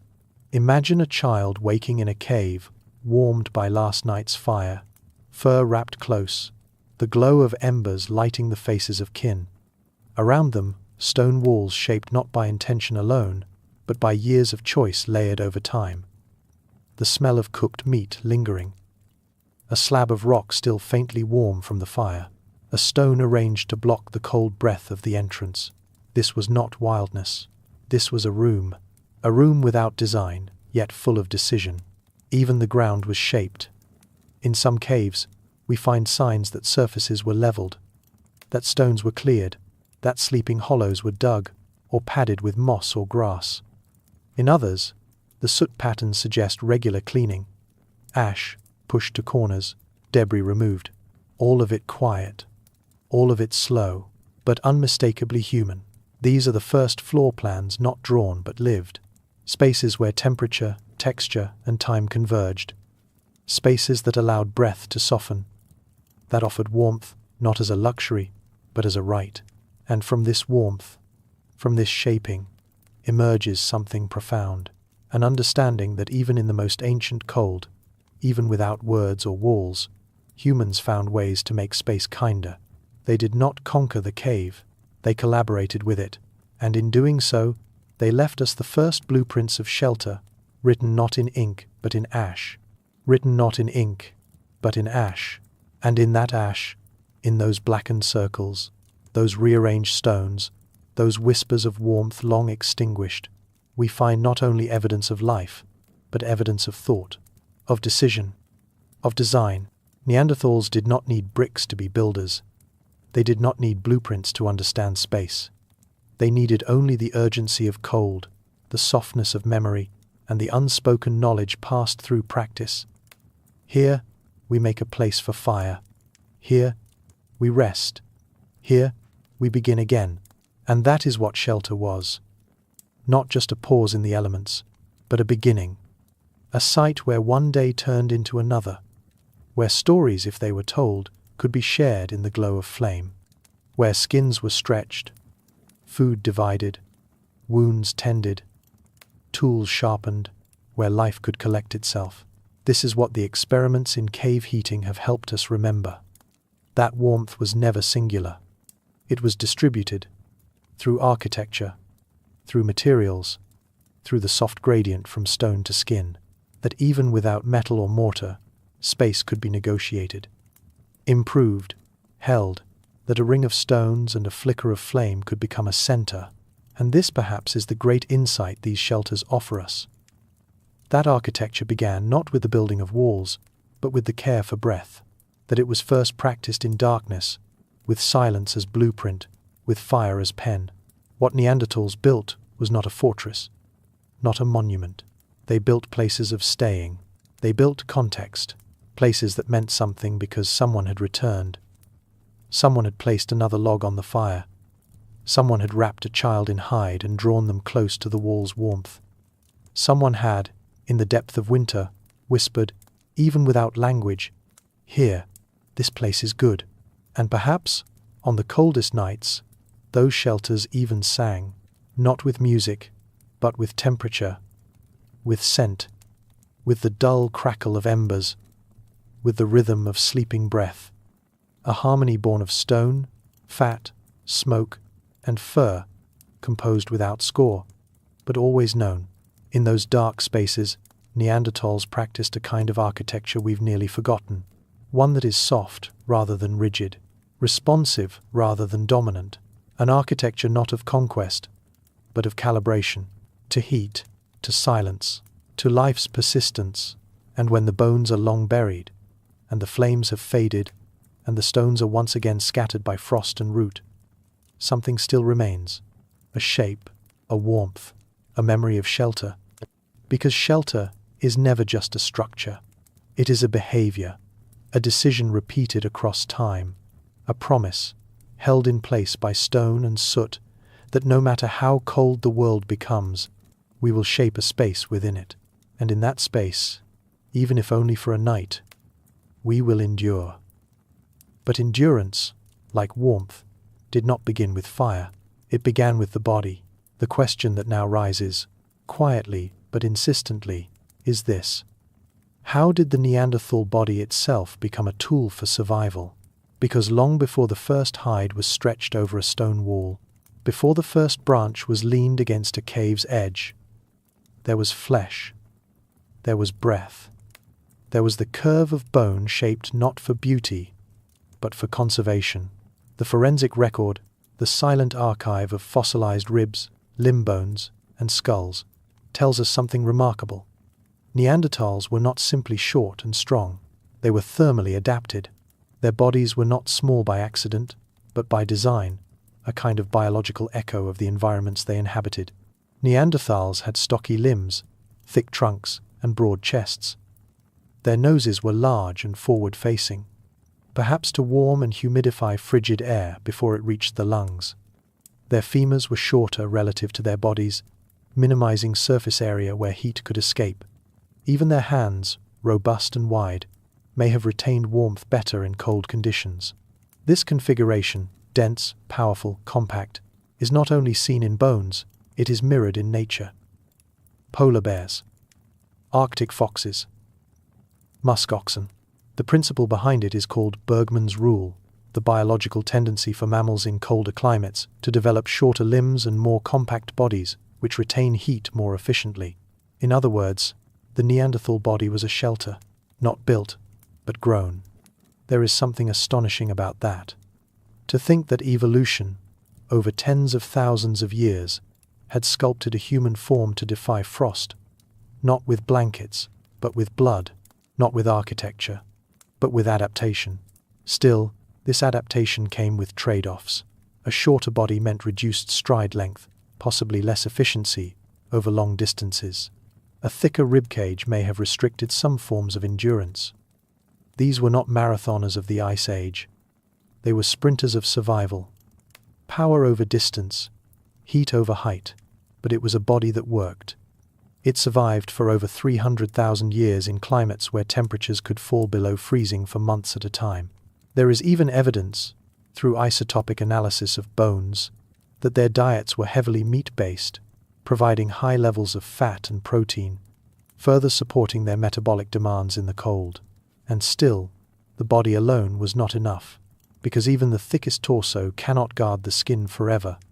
The wind finds its way. The cold settles in, which leads us to a quieter layer of survival, one that leaves fewer marks in the fossil record, but which may have made all the difference in the world. What does it mean to sleep beside others when the cold closes in, and how does the warmth of another body become not just comfort, but necessity? But necessity speaks softly, and in the world of Neanderthals, one of its quietest voices may have been the shared breath of sleep. The body, even stocky and built for conservation, loses heat quickly in open air, especially in rest, especially in sleep. When movement ceases, when blood flow slows, when the cold presses in without resistance. And so, the solution was not only physical, but relational. Communal sleeping, the act of resting together in groups, huddled close, may have been among the oldest human technologies. A shelter made not of stone, but of skin. Imagine a cluster of bodies, backs curved inward, shoulders touching. A fire nearby, yes, but the greater warmth coming from within, from flesh pressed to flesh, from the exhale of lungs, warming a shared space just enough to hold back frost. There is no fossil for this, no artifact, but there are parallels, echoes across time. Among modern humans, particularly among indigenous Arctic and subarctic groups, communal sleeping has long been practiced for warmth. The Chukchi of Siberia, the Inuit of the Canadian North, the Sami of Scandinavia. In winter, families slept together in small insulated structures, sometimes in tiers, sometimes wrapped in furs, bodies layered not only for rest, but for survival. And when ethnographers asked why, the answer was always simple: warmth. Shared bodies lose less heat. Shared sleep carries fewer chills. The human body, it turns out, radiates about as much heat as a 100-watt bulb. Multiply that by 5, or 7, or 10, and you begin to understand how a shelter becomes a furnace, quietly, collectively. For Neanderthals, who likely lived in small groups, this practice may have been essential, not just warmth, but care, not just physiology, but sociality. There is emerging evidence, too, that Neanderthals cared for injured members of their groups, individuals with broken bones, advanced age, or severe wear on joints. And to care for someone who cannot walk means sleeping beside them, feeding them, tending to their warmth as well as your own. The cold may have made them closer. In sleeping close, Neanderthals enacted one of the oldest principles of survival, the collective as insulation. Modern studies of cold exposure survival show that humans placed in hypothermic conditions fare far better in pairs than alone. Heart rate slows more gently. Core temperature drops more gradually. Psychological strain, the silent killer of endurance, is eased by nearness. By presence, Neanderthals likely knew none of this in theory, but they knew it in skin. They knew the feel of a child pressed to their chest, the cold noses of others breathing close, the shuffle and sigh of sleep rolling through a cave as night deepened. And in this way, warmth became not only biological, but cultural, not only stored in fat and blood, but in gesture, in choosing, again and again, to sleep together, to share the cold, and by sharing it, to lessen it, to share the cold, and, by sharing it, to lessen it. This act, as old as fire, as intimate as breath, invites us to look outward, across time, at others who have lived within the margins of frost. Because Neanderthals were not the only ones. Across the last several thousand years, modern humans have carved lives into snowbound landscapes, from the tundra of Alaska to the ice of Siberia. And though their languages, customs, and cosmologies differ, their strategies for enduring cold show convergences, lessons etched into skin, practice, and form. Among the Inuit, for example, clothing is not simply worn. It is engineered. Caribou hide, with its hollow hairs, traps warm air better than almost any modern synthetic. The garments are layered, inner and outer, and shaped to reduce airflow, all while allowing movement. Fur faces inward, toward the skin. Seams are stitched to avoid drafts. Hoods curve to create still air around the face. Among the Evenki and Nenets of Siberia, reindeer hide fulfills a similar role. But even more than materials, it is the integration of the body into a system of survival that stands out. In cold climates, warmth is not maintained in isolation. It is a circuit, a flow, between body, environment, and community. Sleeping platforms are raised, insulated with evergreen boughs or skins. Fires are built low, to warm the base of the shelter first. Children sleep nestled between adults. Elders are placed farthest from the draft. Everything, from how one walks in snow to how one exhales, becomes a matter of conservation. And when modern physiologists began studying these groups, they found something striking. Not only cultural adaptation, but possible biological echoes of cold adaptation in our own species. Some indigenous Arctic peoples exhibit higher basal metabolic rates in winter. Some have body shapes, shorter limbs, deeper chests, that mirror Bergman's rule. Some have genetic markers linked to fat metabolism, allowing for better insulation and endurance. In this, we catch a faint glimpse of something we had seen already in Neanderthals. That evolution and culture are not in opposition, they are a braid. The body becomes one strand, clothing another, community a third, shelter and memory, gesture and fire. These threads wind together, forming a rope strong enough to pull a species through winter. And still, despite these parallels, the Neanderthal path remains unique, because they are not simply an earlier version of us. They are a cousin species, an alternative story of what it means to be human. Their bodies were shaped by cold, yes, but also by something more ancient, the logic of place. Not the logic of domination, but of presence. Their chests grew broad because the air was thin and cold. Their limbs grew short because the wind took too much. Their bodies, their tools, their circles of warmth, all were answers to a question we still ask today. How do we keep the cold outside? And where, in all this frost, do we place the center of our warmth? And where, in all this frost, do we place the center of our warmth? The answer, it seems, was not a place at all. It was a rhythm, because the breath of the body, that soft tide of inhale and exhale, is not only a biological function. It is heat. It is motion. It is continuity in stillness. And in the dark of Neanderthal shelters, where fire flickered low and the world outside was frozen silence, breath may have been the only constant sound. The chest, broad and barrel-shaped, rose and fell in steady cadence, not hurried, not shallow, but slow, deep, oxygen-rich.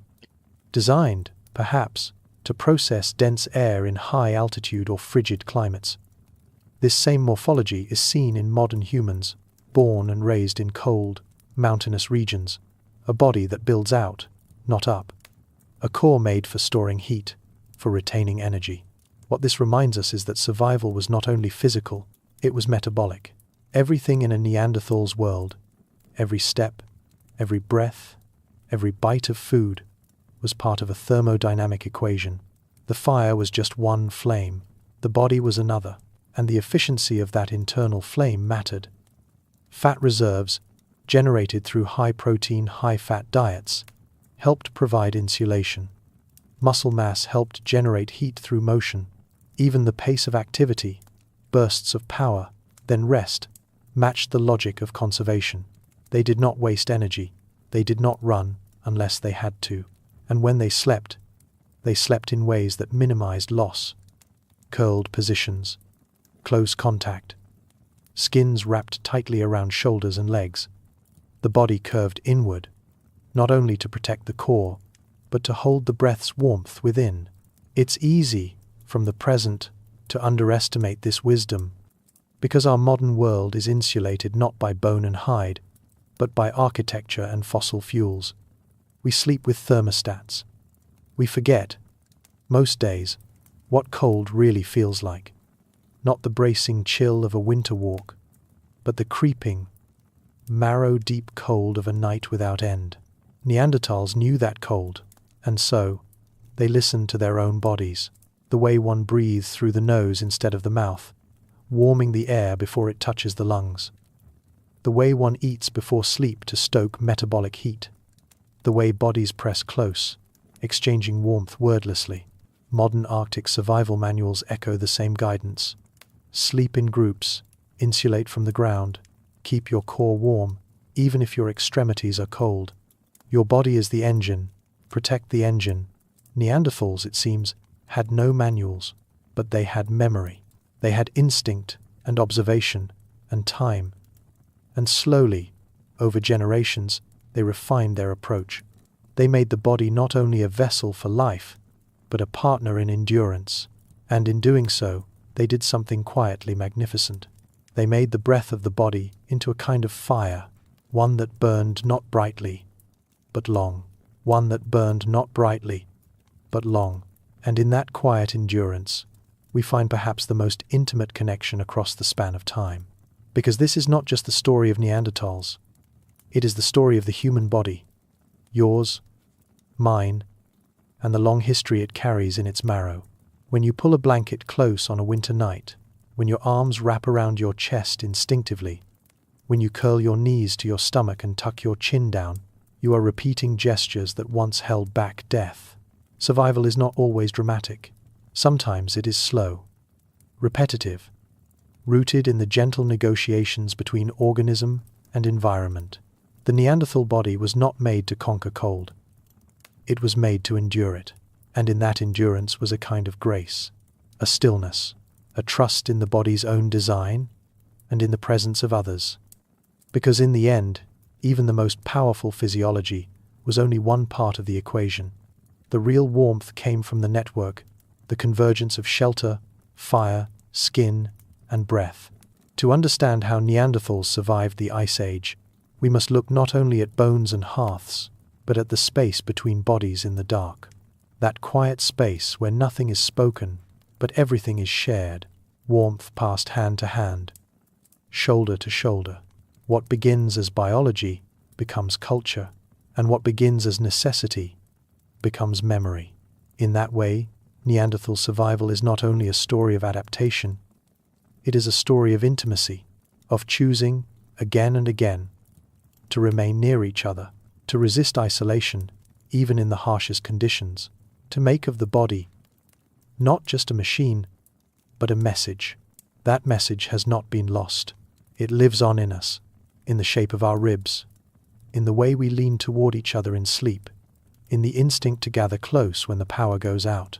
Our species is often defined by intellect, by invention, by the ability to imagine what does not yet exist. But long before that, before language, before fire mastered at will, there was this: a breath, a heartbeat, a body curved inward against the cold, and another body beside it. That is where survival began, and perhaps where humanity did, too. So, as we leave this chapter, let us remember: the warmth Neanderthals carried was not only stored in fat or fire, it was stored in presence, in togetherness, in the slow exhale of sleep, echoing softly against stone walls. It is a lesson so old, we may have stopped hearing it, but it is still there, in our cells and our stories.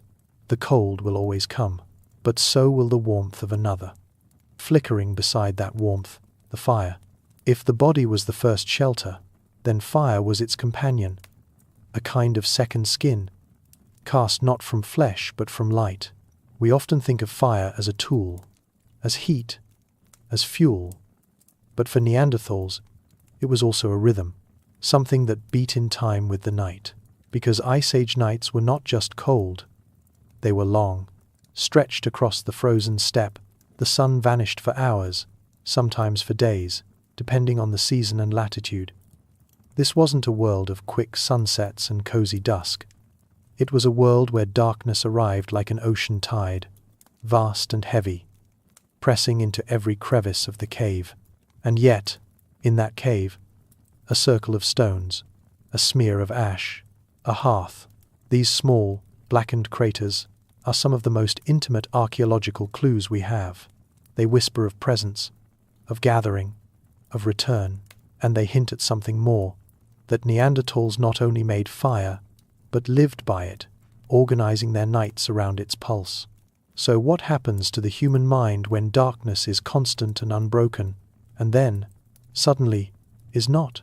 How does fire, with all its warmth and flicker, reshape not just the body's comfort, but the mind's experience of time? There is no definitive answer. But some researchers argue that fire altered the rhythm of cognition itself. Think about it. For hundreds of thousands of years, when the sun vanished, the day was done. But with fire, night became negotiable. You could stay awake a little longer. You could talk, gesture, cook, watch the flames. Not in bright, electric clarity, but in a kind of moving chiaroscuro. Shadows sliding along walls, faces glowing in pulses, thoughts stretching into the slow hours. In modern hunter-gatherer groups who live without electricity, anthropologists have observed that nighttime conversation around the fire tends to drift from the practical into the reflective. Myths, dreams, long stories, things not easily said in the light of day. Could it have been the same for Neanderthals? We cannot know. Their language, if it existed, has vanished, but the hearths remain, and their placement tells us something subtle. They are not random. They are often clustered near cave walls, sometimes in groups, sometimes in sequence. This suggests intention, repetition, a pattern of living. It suggests, in other words, that fire was not just lit for heat, it was lit for place, for time, and perhaps for meaning. The archaeological record gives us stone and ash, but what those materials imply is something softer, an atmosphere, a rhythm, a world where, even when the wind howled outside and the cold pressed in from every stone surface, there was a center of light, not large, not blazing, but enough to hold the dark at bay, enough to give the night its shape, enough to begin a kind of memory, But memory does not come without cost. For all its gifts, fire is not a tame companion. It lives by combustion. It consumes air, produces smoke, alters its space, and in the confined stone womb of a cave, that relationship could become complicated. Picture it now, not from the outside, but from within. You sit at the back of a limestone chamber. It's quiet, still. The flicker of flame carves soft orange hollows into the wall. The body feels safe. The cold is held at bay. But soon, the smoke begins to rise. and it has nowhere to go. Without chimneys, without ventilation, smoke collects. It eddies under the ceiling. It lowers, like mist. The air thickens, eyes sting, lungs itch, children cough. This is the paradox of firelight in ancient shelters. It gives life, and it takes breath. Archaeologists have found charcoal deposits and soot stains high on cave walls, sometimes meters above the ground. These black smudges tell us something very simple. Fire was used, often, and the smoke stayed. In modern reconstructions of Paleolithic hearths, using animal fat and wood, researchers observed rapid accumulation of smoke particles. Even with only a small flame, air quality deteriorated within minutes. In enclosed spaces, that could become deadly. The oxygen is gradually consumed. Carbon monoxide creeps in. Dizziness, disorientation, and if the fire is too strong, death. So why risk it? Because there may not have been a choice. The outside was worse, and the inside, though imperfect, could be managed. Some believe Neanderthals experimented with placement, building fires not at the back of caves, but near openings or under natural cracks. They may have adjusted fuel types. Green wood smokes more, but burns longer. Animal bones sizzle and stink, but provide light. Dung burns low and hot, releasing less smoke. These details, once considered trivial, are now studied with reverence, because they suggest something profound. Adaptation not only to materials, but to consequences. They learned, over time, to balance the fire, to manage its breath, even as they managed their own. And in this balancing act, we see again the intelligence that permeated their world. Not the kind that sculpts monuments or launches ships, but the quieter kind, the kind that watches, feels, adjusts. A slow genius, honed by necessity. It is easy to overlook this, easy to imagine that survival was brutish, without nuance. But smoke is not simple. It reveals how deeply the elements interlace: air, fire, stone, flesh. A misstep could cost lives, but a small shift could mean another night together.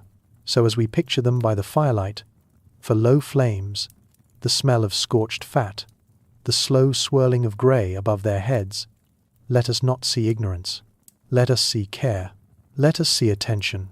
They didn't just light fire. They learned to live inside its shadow.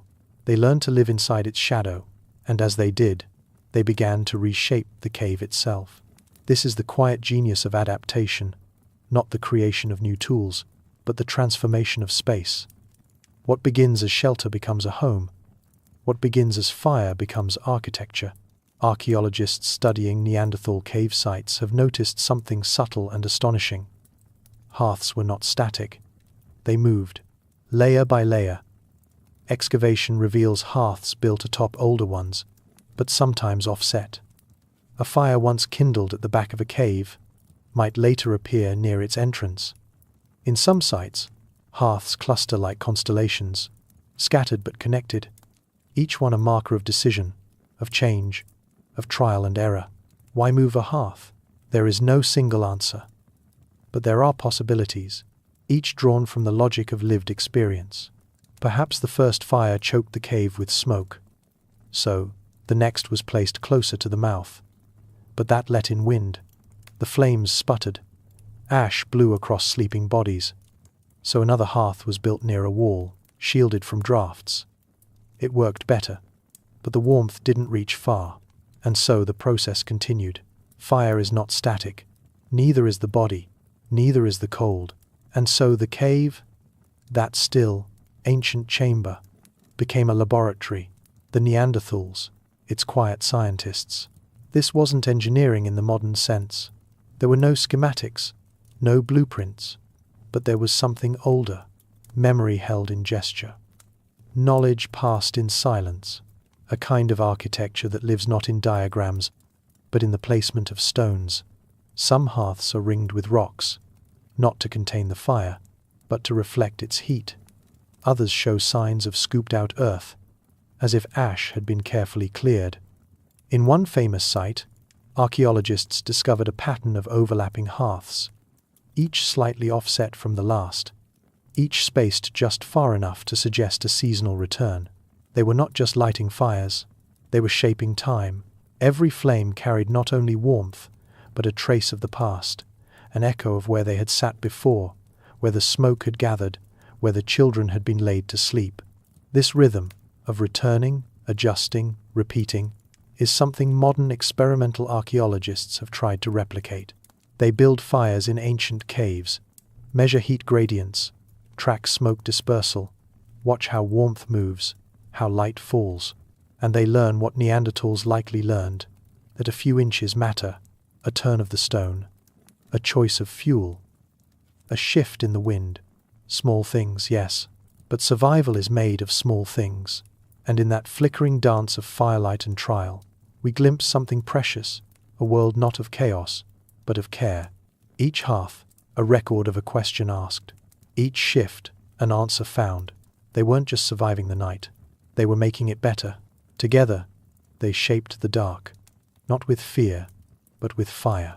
Together, they shaped the dark, not with fear, but with fire. And from that fire, a kind of world emerged. Because when we talk about warmth, we often mean temperature, degrees, embers, fuel. But warmth is also emotional. It is felt not just on the skin, but in the self.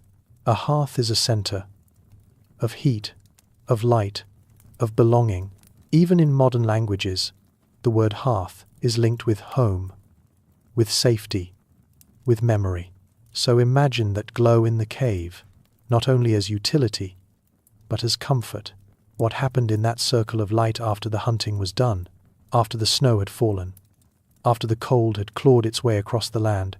They, Saturday, the Neanderthals, the children, the elders, faces lit from below, shadows stretching long and strange across the walls.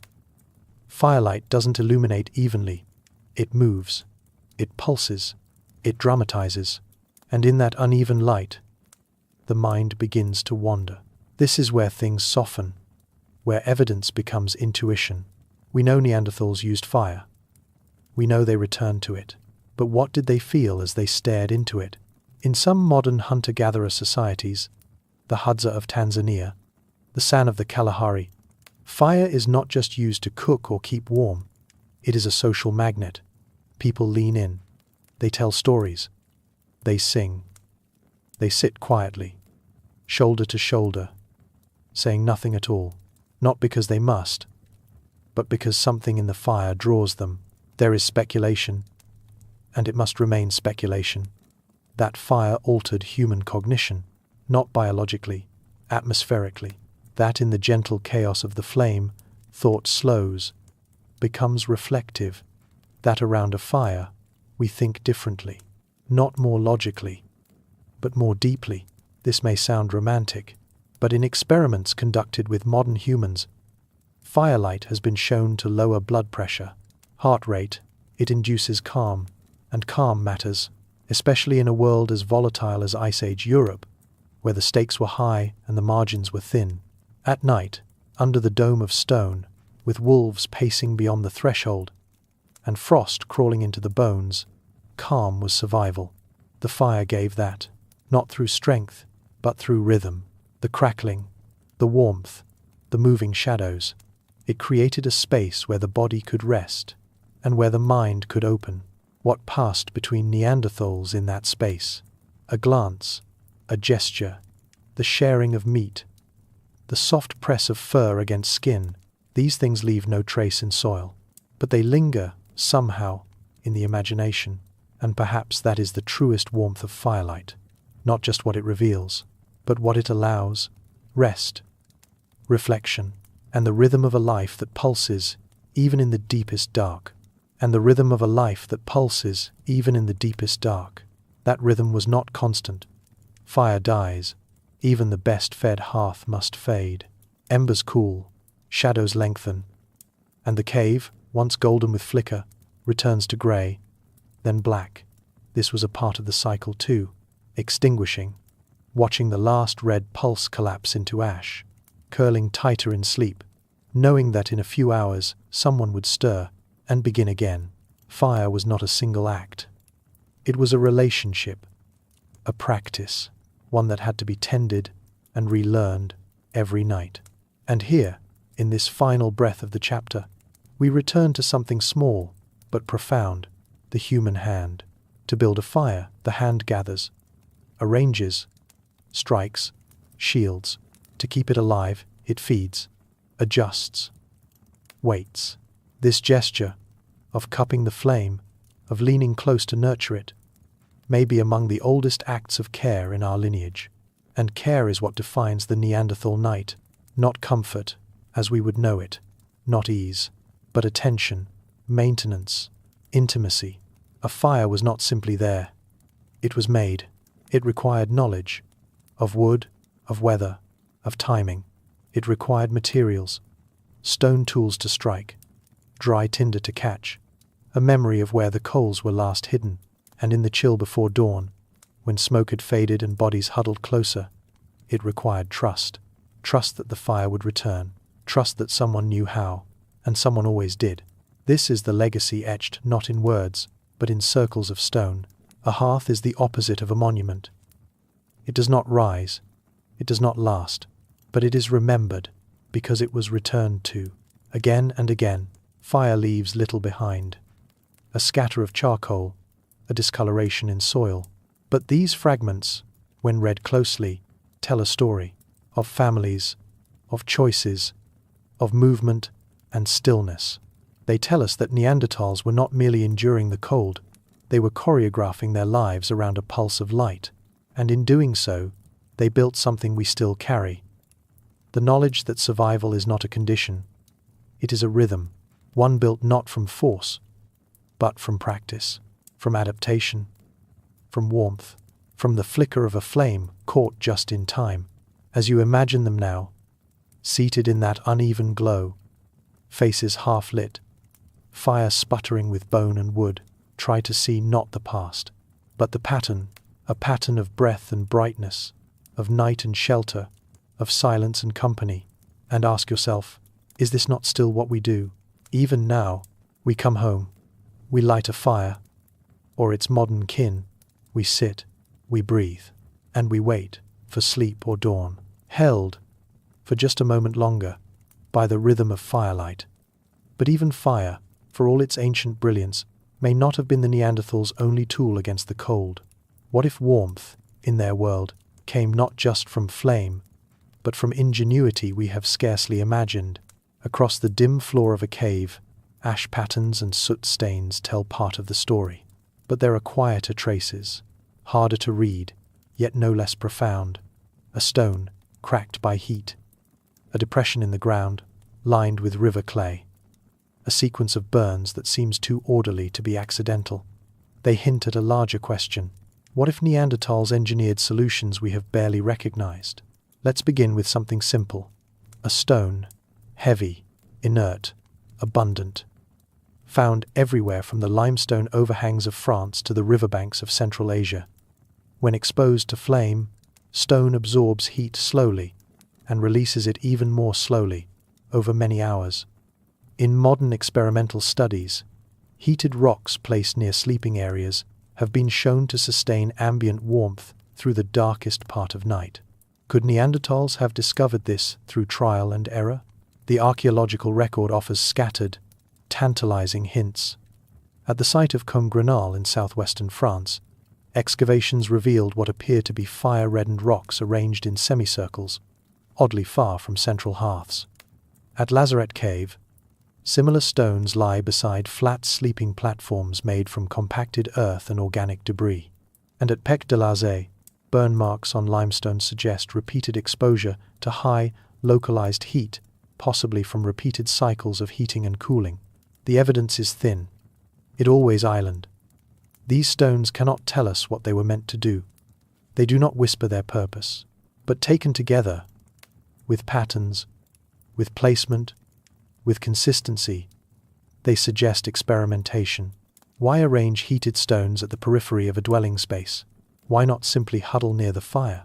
Because flame flickers, smoke suffocates, coals die, and the need for warmth persists long after the fire is out. A heated stone, tucked beside the body, might preserve that warmth just long enough to fall asleep, long enough for children to dream without shivering, long enough for a single hour of peace in a cold, wind-haunted world. This is not invention in the modern sense, no blueprint, no grand theory. But it is engineering, in its purest form, a sensitivity to materials, a feel for how heat moves, a willingness to try. And here again, we must remind ourselves, the absence of grand tools does not mean the absence of cleverness. Just as a fire circle is not merely ash and charcoal, so too a warmed stone may be more than geology. It may be the residue of a quiet brilliance, one born not of comfort, but of endurance, not of technology, but of patience, and perhaps of care, because warmth, in the Ice Age world, was not just about heat, it was about protection, about boundary, about creating a microclimate, not with walls and wires, but with the materials at hand and the wisdom of experience. So let us go deeper, not only into memory, but into earth. There is a theory, still debated, still shadowed by uncertainty, that some Neanderthals may have used the ground itself as insulation, not merely as a place to stand or sleep, but as part of a system, a buffer, a shelter designed from below. We see this idea begin to form in places like Moldova 1, a Ukrainian site where mammoth bones and tusks were arranged in a kind of oval structure. Some interpret this as an outdoor windbreak, others see it as the remains of a hut. But either way, the placement suggests intention, and alongside it, a curious pattern. Sediment analysis shows compacted earth in hollows, possibly smoothed by hands or covered in hides. In caves, similar traces appear. Shallow depressions, carefully cleared. Raised edges of soil, subtly banked. They're not dramatic, not easily photographed. But to those who read the ground like a language, they whisper of something deeper. The earth was shaped, and shaping the earth is a kind of thinking. To dig even a small hollow and line it with animal skins, or dried moss, or woven grass, creates a layer of insulation.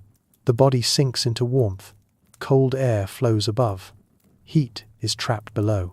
Modern Arctic dwellers, from the Inuit of the North American tundra to Evenki herders of Siberia, too, have long used similar principles. Underground dwellings, snow burrows, skin tents with earthen floors, the logic remains unchanged. Air chills, earth shelters. Could Neanderthals too have known this, not through abstract theory, but through sensation? A child lies closer to the ground, feels where the frost lingers, learns where the cave breathes coldest. An elder remembers which patch of soil stays dry even in winter. The knowledge passes quietly, no words needed. Experimental archaeologists, kneeling in reconstructed cave shelters, have tried to replicate these conditions. They find that shallow pits lined with organic material retain heat more effectively than flat surfaces, that a circle of furs placed in such a depression can increase warmth retention by several degrees, enough to matter when the night drops far below freezing. These are not grand structures, they are micro-adjustments, environmental sculpting, but they matter. In the absence of architecture, there is still design. In the absence of theory, still intuition. And in the darkened hollows of the Ice Age world, a shallow scoop of earth may have meant the difference between suffering and sleep. It is innovation without spectacle, no triumph, no monument, just a silence beneath the storm, made warmer by hands that understood the land, made warmer by hands that understood the land. And yet, the further we peer into these shadows of innovation, the more we must confront the boundaries of what can be known. For every hearth we find, there are dozens we never will. For every clue in stone or soil, there are countless moments erased by time, eaten by erosion, scattered by animals, buried beneath layers of sediment and silence. This is the paradox of prehistory. The closer we get to its heart, the more elusive it becomes. We see patterns. We propose theories. We recreate ancient nights with infrared cameras and animal hides and thermal dummies. But always, there is the whisper of uncertainty. Always, the weight of what we do not know. Take the idea of heated stones, or thermal pits, or underground bedding. These are plausible, supported by traces, inspired by parallels in modern human behavior, but they are not conclusive. There are no blueprints carved in bone, no diagrams painted on cave walls, no unequivocal artifacts that say, "This was designed for warmth, in this specific way, for this specific reason." Instead, we must read between the layers, between the soot and the silence. Even the absence of evidence can be misleading. Fires may not leave deep hearths if they are small, scattered, or used only briefly. Organic materials, fur, grass, hide, vanish quickly unless preserved by extreme cold or rare chemical conditions. Windbreaks made of branches rot. Bedding made of moss is devoured by bacteria. The past is not resisting us. It is simply fragile. And this fragility is a kind of message. It reminds us that knowledge is never whole, that to study Neanderthals is not to solve a puzzle, but to listen to an echo, one that grows fainter as we chase it. But even echoes can teach. They teach us restraint. They remind us not to overreach, and so we must be careful. When we speak of Neanderthal ingenuity, of possible innovations in heat and shelter, we do not declare. We wonder. And this wondering is not weakness. It is the discipline of deep time, the patience of science, because to know something in prehistory is rarely to confirm. It is to narrow the field of maybes, to weigh possibilities against patterns, to ask what else could explain what we see, and what could not. And in doing so, we begin to see something else emerge, not just the tools, but the minds behind them, minds willing to try, to change, to return again to the same cold ground and make it livable, not with certainty, but with effort.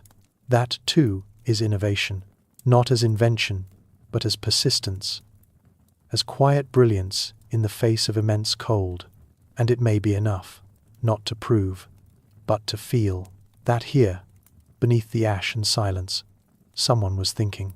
That here, beneath the ash and silence, someone was thinking, not in a way we might recognize, not with diagrams or devices or names etched into tools, but with repetition, with adaptation, with a tactile intelligence drawn from the body's memory, not from abstraction. This is the innovation that leaves almost nothing behind. It is the intelligence of rhythm, of ritual, of refining what works until it works a little better, and then teaching it forward.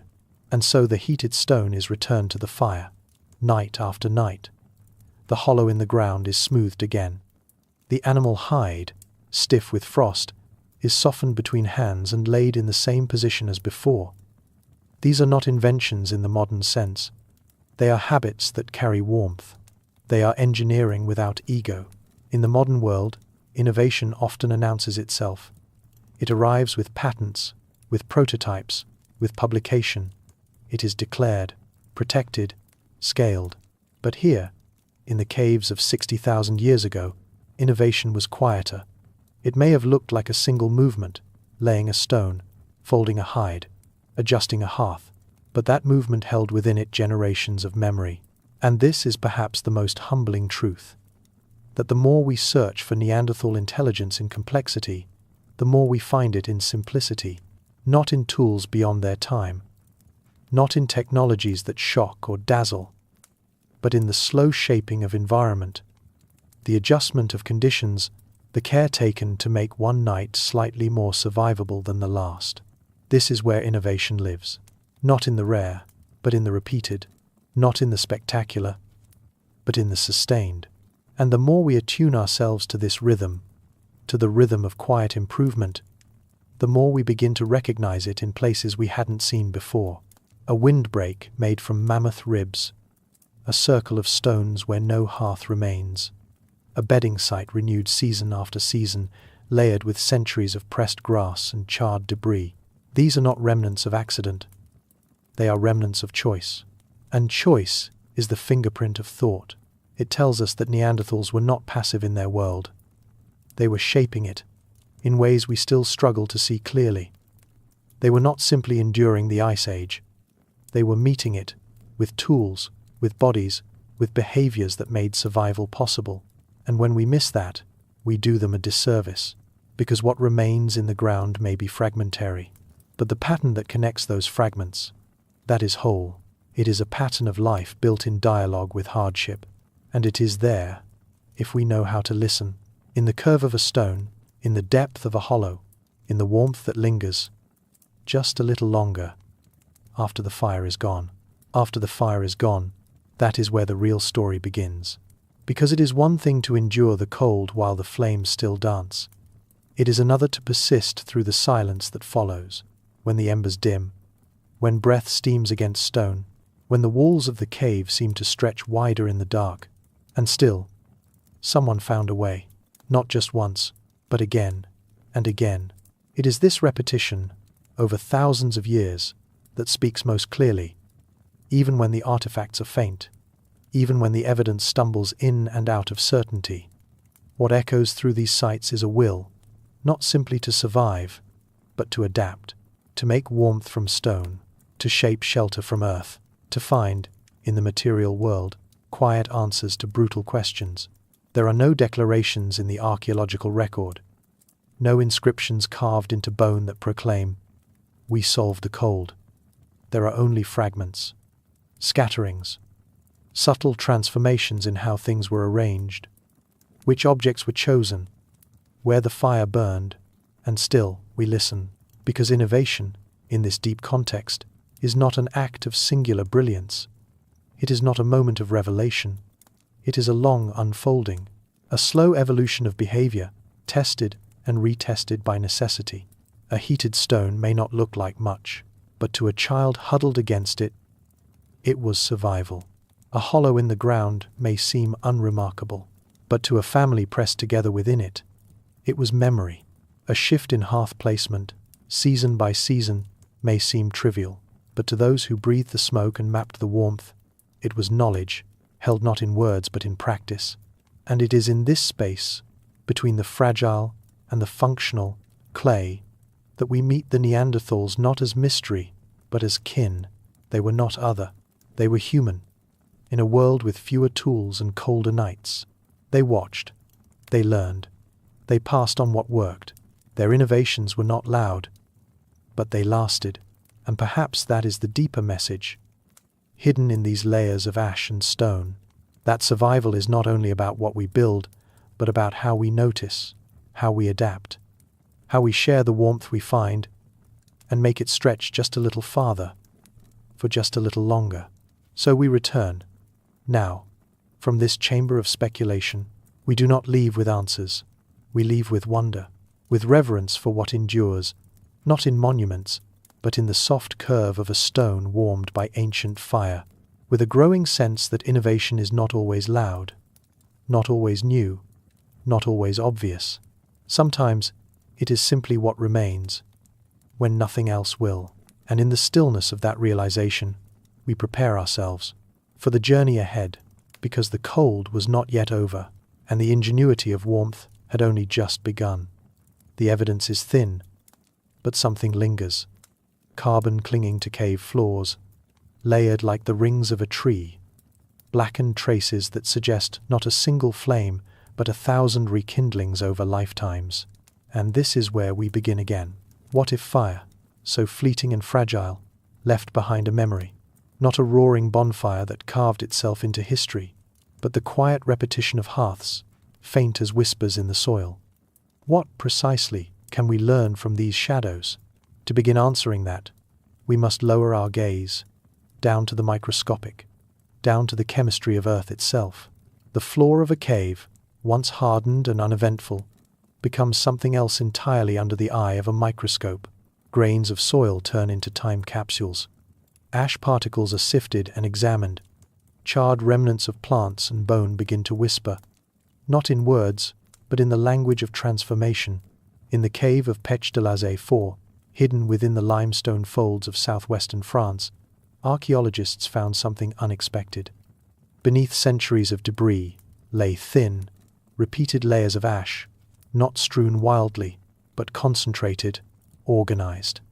Fire had returned here again and again, not a chaotic scattering, but a pattern, and that pattern suggests something extraordinary, that Neanderthals were not merely using fire, they were returning to it, rebuilding it, protecting it, and the soil remembers. Even where the flames themselves have vanished, the chemistry remains. Heat alters minerals, it changes magnetic properties. It leaves behind traces of carbon too small to see, but too stubborn to forget. These are the ghost signatures of fire, the hidden residues that survive where all else has faded. But this is not a simple record. Fire doesn't write in ink. It burns in pulses. It settles unevenly. It smudges its own traces.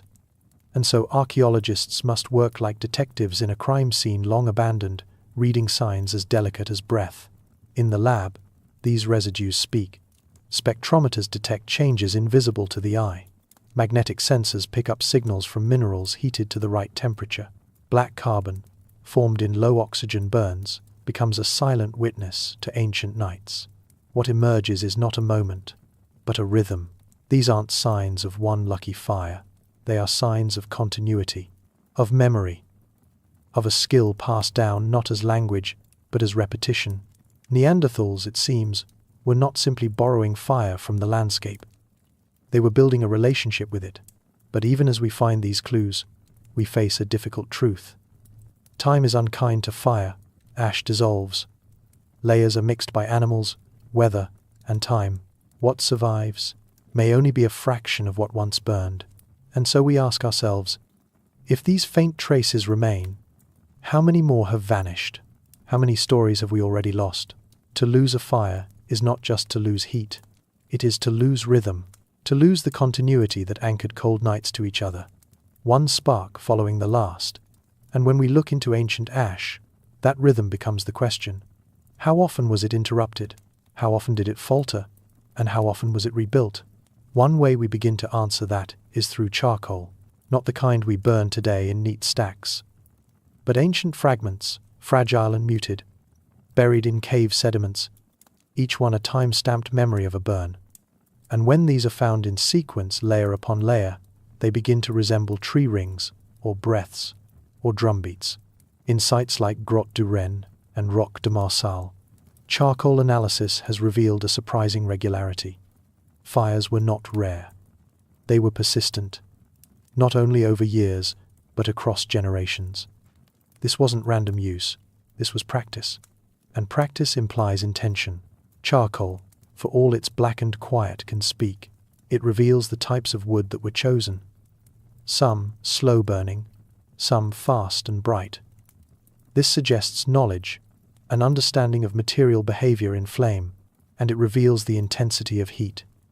Whether a fire was open, smoldering, or shielded, whether it was large or small, brief or sustained, each fragment tells a story of decisions made, and together they sketch the outlines of a lifestyle shaped by repetition. This is not innovation in the dramatic sense. It is the deeper innovation of habit, the kind that must be taught, passed on, maintained. And what's remarkable is that this continuity sometimes spans not just decades, but centuries. In Abri-Pateau, another shelter nestled into the folds of Ice Age France, hearth layers extend vertically, each one separated by thin lenses of sediment. The oldest are more than 0 years old. Some may have been walked upon by Neanderthals, others by early Homo sapiens. But the striking thing is the persistence. Fires, built in the same spot, returning to the same space, as if the stone itself had memory. This is not accidental. Stone holds warmth longer. Walls block wind. These are lessons not written down, but lived. And as we descend through these charcoal layers, we begin to see not just fire, but culture. A culture of survival, a culture of knowing without naming, of returning without maps. But again, we must temper ourselves, because what we see is incomplete. The charcoal record, like all things organic, is perishable. It is often dispersed, scattered by floods, crushed under rockfalls, consumed by chemical change, and so every sample we hold is a survivor, a fragment that withstood the odds. How many more were lost, and what would they have shown us if they had lasted? These are the open questions that haunt the soot. They are the questions that make silence feel almost audible. They are why we keep digging, and why we keep listening. But not all silence is absence. Sometimes, silence is the echo of something that was never meant to be loud. Fire, for Neanderthals, may have been less about spectacle and more about continuity, less about conquering the dark and more about shaping it gently. In many sites, the hearths are modest, often no more than shallow depressions ringed by stones. There are no grand fireplaces, no towering pyres, just low, intimate burns, the kind that keep warmth close and smoke minimal. And here is where science becomes quiet too, because some of the most powerful clues come not from visible remains, but from elemental shifts, the change in phosphorus levels near hearths, the subtle presence of calcined bone, the mineral signatures left by repetitive heating. This is the realm of soil micromorphology, a field where researchers slice thin sections of ancient earth and study them like glass slides under a microscope. Each fleck of ash, each crystal of burned clay, tells a story of a moment. A fire lit, a log consumed, a meal cooked, a pause taken. In El Salt, a cave site in eastern Spain, researchers found tiny layers of compacted sediments, alternating with ash-rich lenses. The sequence was not haphazard. It reflected episodes, short, repeated occupations, marked by fire use. Neanderthals returned to this place over and over. Each time, the fire was made again. Each time, the rhythm continued. And yet, these clues are painfully fragile. Ash is one of the most ephemeral substances in the archaeological record. Rain can wash it away. Wind can scatter it. Even gentle pressure over time can erase its outlines completely. Many hearths, no doubt, are already gone, erased not by disaster, but by quiet erosion. And that fragility changes the way we think, because if we are still finding evidence, even through this veil of time, it suggests that fire was not a rare luxury. It was a necessity, a companion, a part of the daily grammar of Neanderthal life, which means the true scale of their fire use might remain forever underestimated. There is something profoundly humbling about this.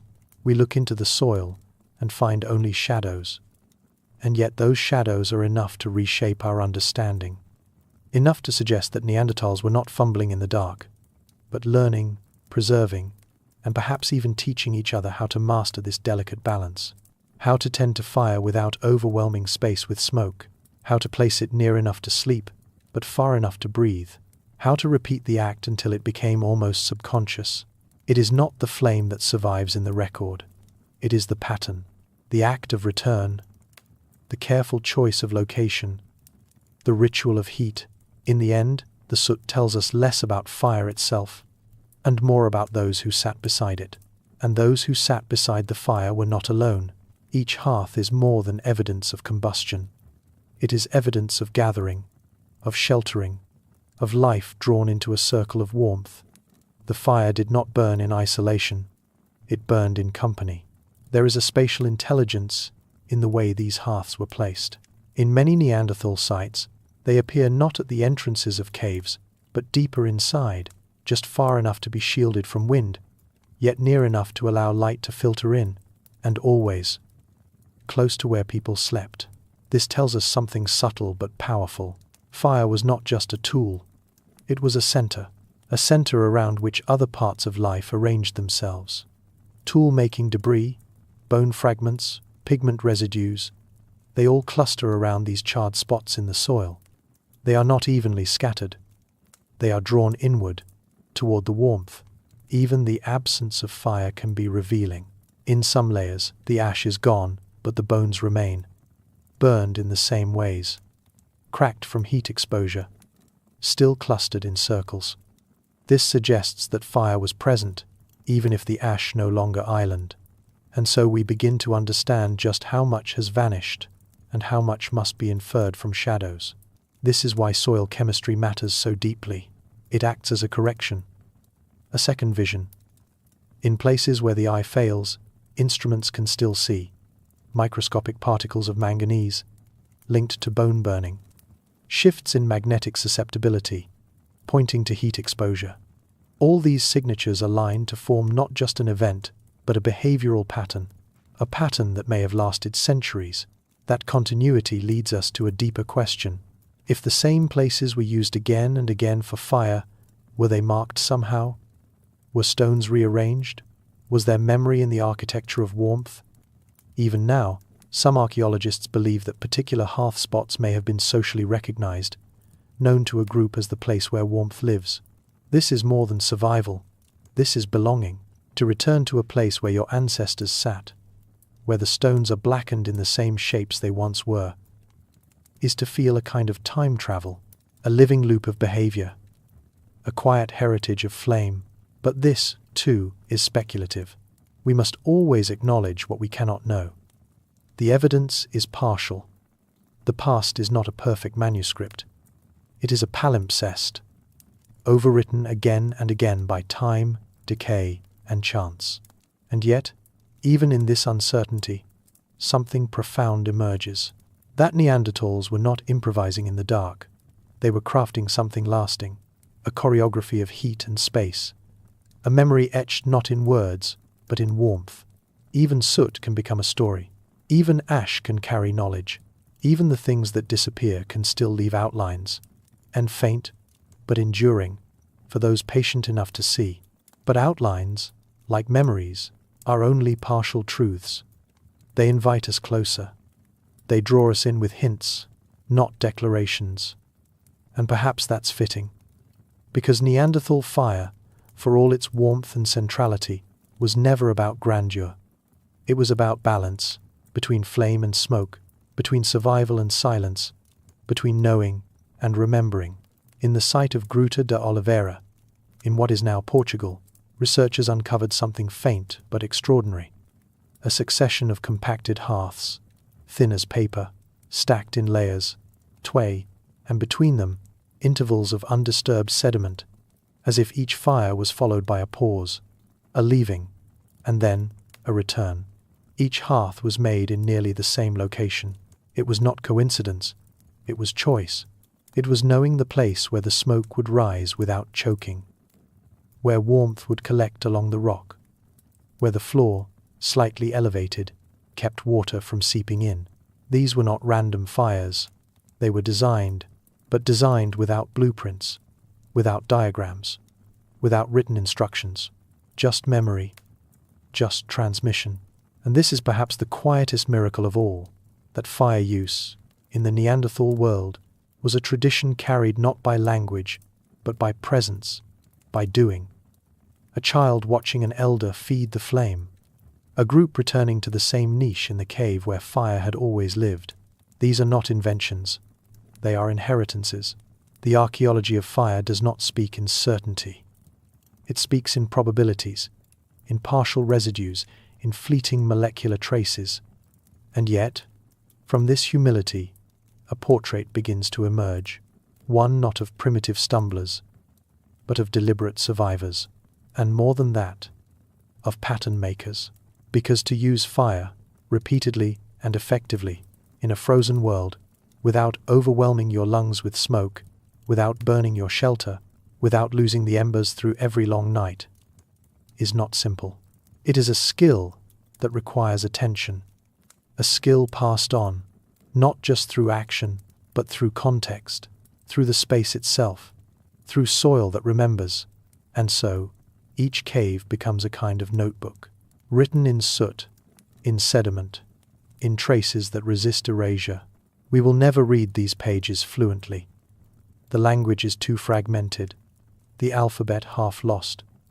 But what we have is still enough to feel awe, enough to feel nearness, because fire was not just something Neanderthals made, it was something they returned to, over and over, again and again, in the same places, with the same care. And in that return, we begin to recognize something familiar, something shared, the instinct to gather near warmth, the intuition that some spaces hold memory, the reverence for the small, glowing center of the dark, a circle of light, cupped in stone, a language of flame, spoken without words, a lesson, still burning, in the chemistry of ancient soil. So we return once more to the question left, lingering in the soil, those blackened layers of ash, layered like sedimentary memories, revealing not just the presence of fire, but the persistence of thought. Because beneath the soot lies something more enduring than flame, the quiet imprint of trial, of error, of choices made and unmade over generations. If fire left its mark in carbon, perhaps creativity left its trace in adaptation. The haunting question, then, is whether survival itself was an act of ingenuity, and not merely endurance. In the bleak vastness of Ice Age Europe, Neanderthals faced a world that demanded more than brawn. They were creatures of their time, yes, but also experimenters within it. They did not sculpt cathedrals or leave behind sprawling cities. What they left was more fragile, but no less profound. The signs of minds constantly adjusting to a harsh, unpredictable world. And here, in this struggle, we begin to see not just survival, but culture. Consider the evidence of material variability. Across sites, we find different strategies in tool-making, hearth construction, and site arrangement, not random scatter, but patterned experimentation. In some caves, hearths are built with stones arranged in rings, a small act perhaps, but one that suggests planning, containment, even efficiency. In others, fires appear scattered, perhaps indicating a shared communal space. This variation is not the result of mere chance.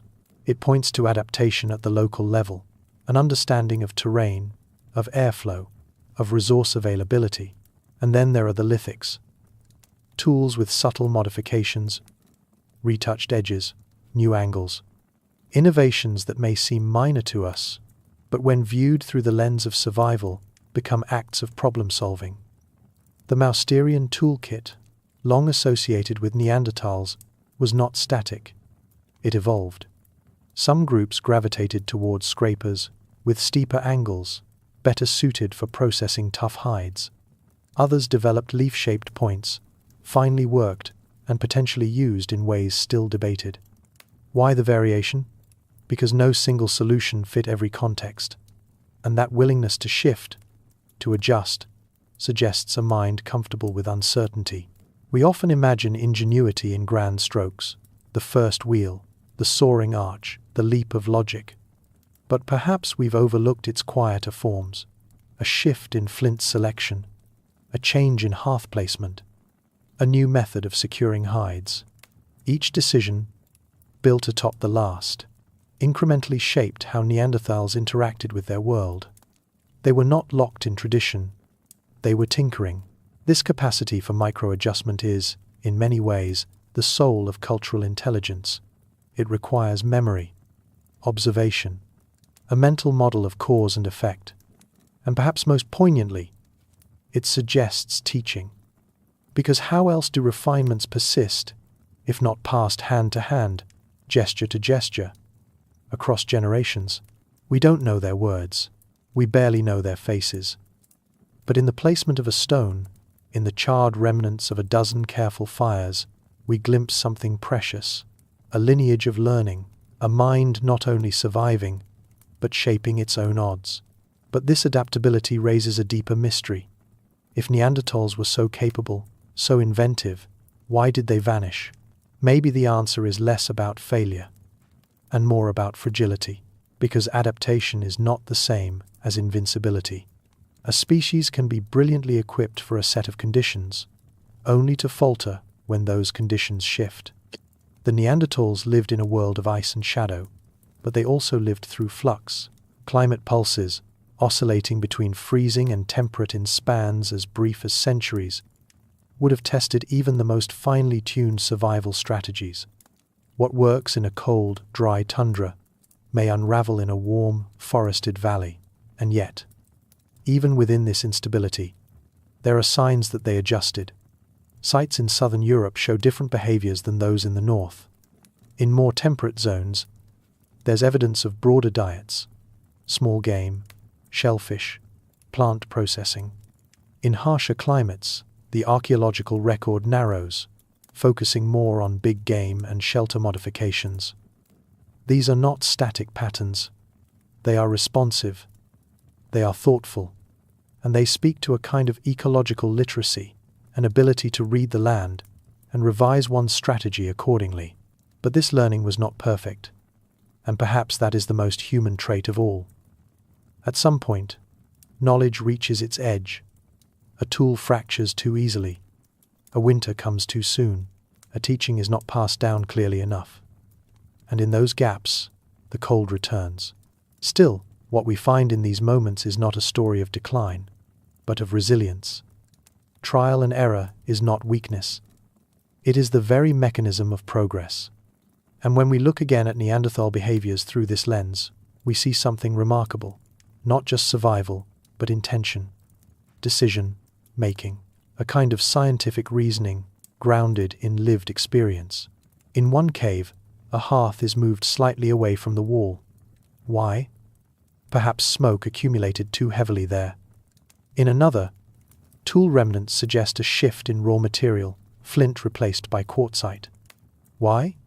Perhaps the flint source had been exhausted, or perhaps the new material responded better in winter's chill. These are small experiments, but they reveal minds engaged in problem solving, and they mirror the same logic we use today. Observe, test, adapt. This brings us to a profound reframing. We have long positioned Neanderthals as primitive because their innovations seem modest to us. But in truth, they practiced an iterative kind of engineering, forged in hardship. They may not have had blueprints, but they had memory. They had failure. They had refinement. Cultural ingenuity, then, is not about grandeur. It is about persistence. And it is here, in the accumulated weight of countless small decisions, that we find the quiet brilliance of a people too often misread. They may not have spoken our language, but their hands knew the dialect of difficulty. And in that fluency, they shaped lives that, though now gone, still echo with intelligence. If their minds were shaped by hardship, then perhaps their communities were sculpted by it too. Within the warmth of firelight, close to the damp stone walls, Neanderthals likely sat together, shoulder to shoulder, knee to knee. Not just to escape the cold, but to share the lessons that survival demanded. A gesture toward a better scraping technique. A correction in how a stone is struck. A pause, as a child watches, and then tries. These moments leave no fossil. And yet, they are the scaffolding of culture. We tend to think of teaching as formal words, tools, blackboards. But learning can be ambient. A glance, a repetition, a correction made through imitation. The transmission of knowledge may have been slow, but slow does not mean shallow. It means embedded. In this light, the material traces we find, burnt bones, shifted stones, layered ash, become more than signs of habitation. They become echoes of collaboration, of care, of trial extended across time, not just individuals, because it takes a group to remember what works. It takes memory shared to build anything lasting. This brings us to the heart of a difficult question. What does it mean to call a people primitive? Is it a lack of writing, of metal, or is it a failure of our own imagination, our own ability to see value in other paths? Because what the Neanderthals reveal, over and over, is that innovation does not need to be spectacular. It can be subtle, and sometimes the deepest forms of intelligence emerge when survival is precarious and mistakes are costly. We know they buried their dead. We know they cared for their injured. We know they altered their tools, their shelters, and their social spaces in ways that suited the world around them. These are not isolated acts. They are the byproducts of minds in conversation with their environment and with each other. And this recontextualization is powerful. It nudges us away from the tidy categories of advanced and archaic. Instead, it invites us to sit for a moment in the murkier truth that cultural ingenuity is not linear. It is contextual, and when the context is cold, hard, and shifting. Even small innovations become monumental. They endured not because they mastered nature, but because they listened to it. They observed the rhythms of ice and thaw, the migration of prey, the wind's direction as it moved through the mouth of a cave. This kind of awareness cannot be faked. It is earned, slowly, repeatedly. And maybe that's the lesson they leave us. Not that they were like us, exactly, but that we are also like them. That adaptation is our shared inheritance. That culture is not a luxury, but a response, a necessity born in firelight and shaped by the cold. If culture is a response, then its beauty lies in how quietly it accumulates.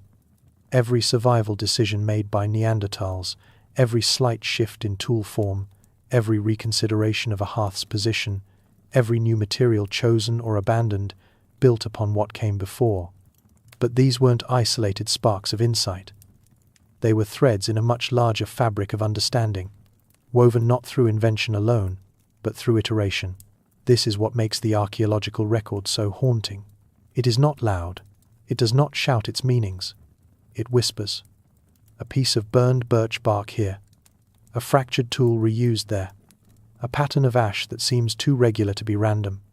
These are not mistakes or accidents. They are what remains of reasoning made visible, and they ask something of us. They ask us to look more closely, to question our assumptions about intelligence, to wonder whether our modern metrics, writing systems, towering structures, digital records are the only valid markers of complexity, or whether, in the deliberate placement of stones and the careful tending of warmth, there lies another kind of sophistication. Take, for example, the persistence of certain hearth constructions across generations. Even when weather or season might have changed, the fire returns to the same spot. Why? Perhaps because of airflow, perhaps because of habit, perhaps because the heat was best retained there, or the smoke escaped more easily.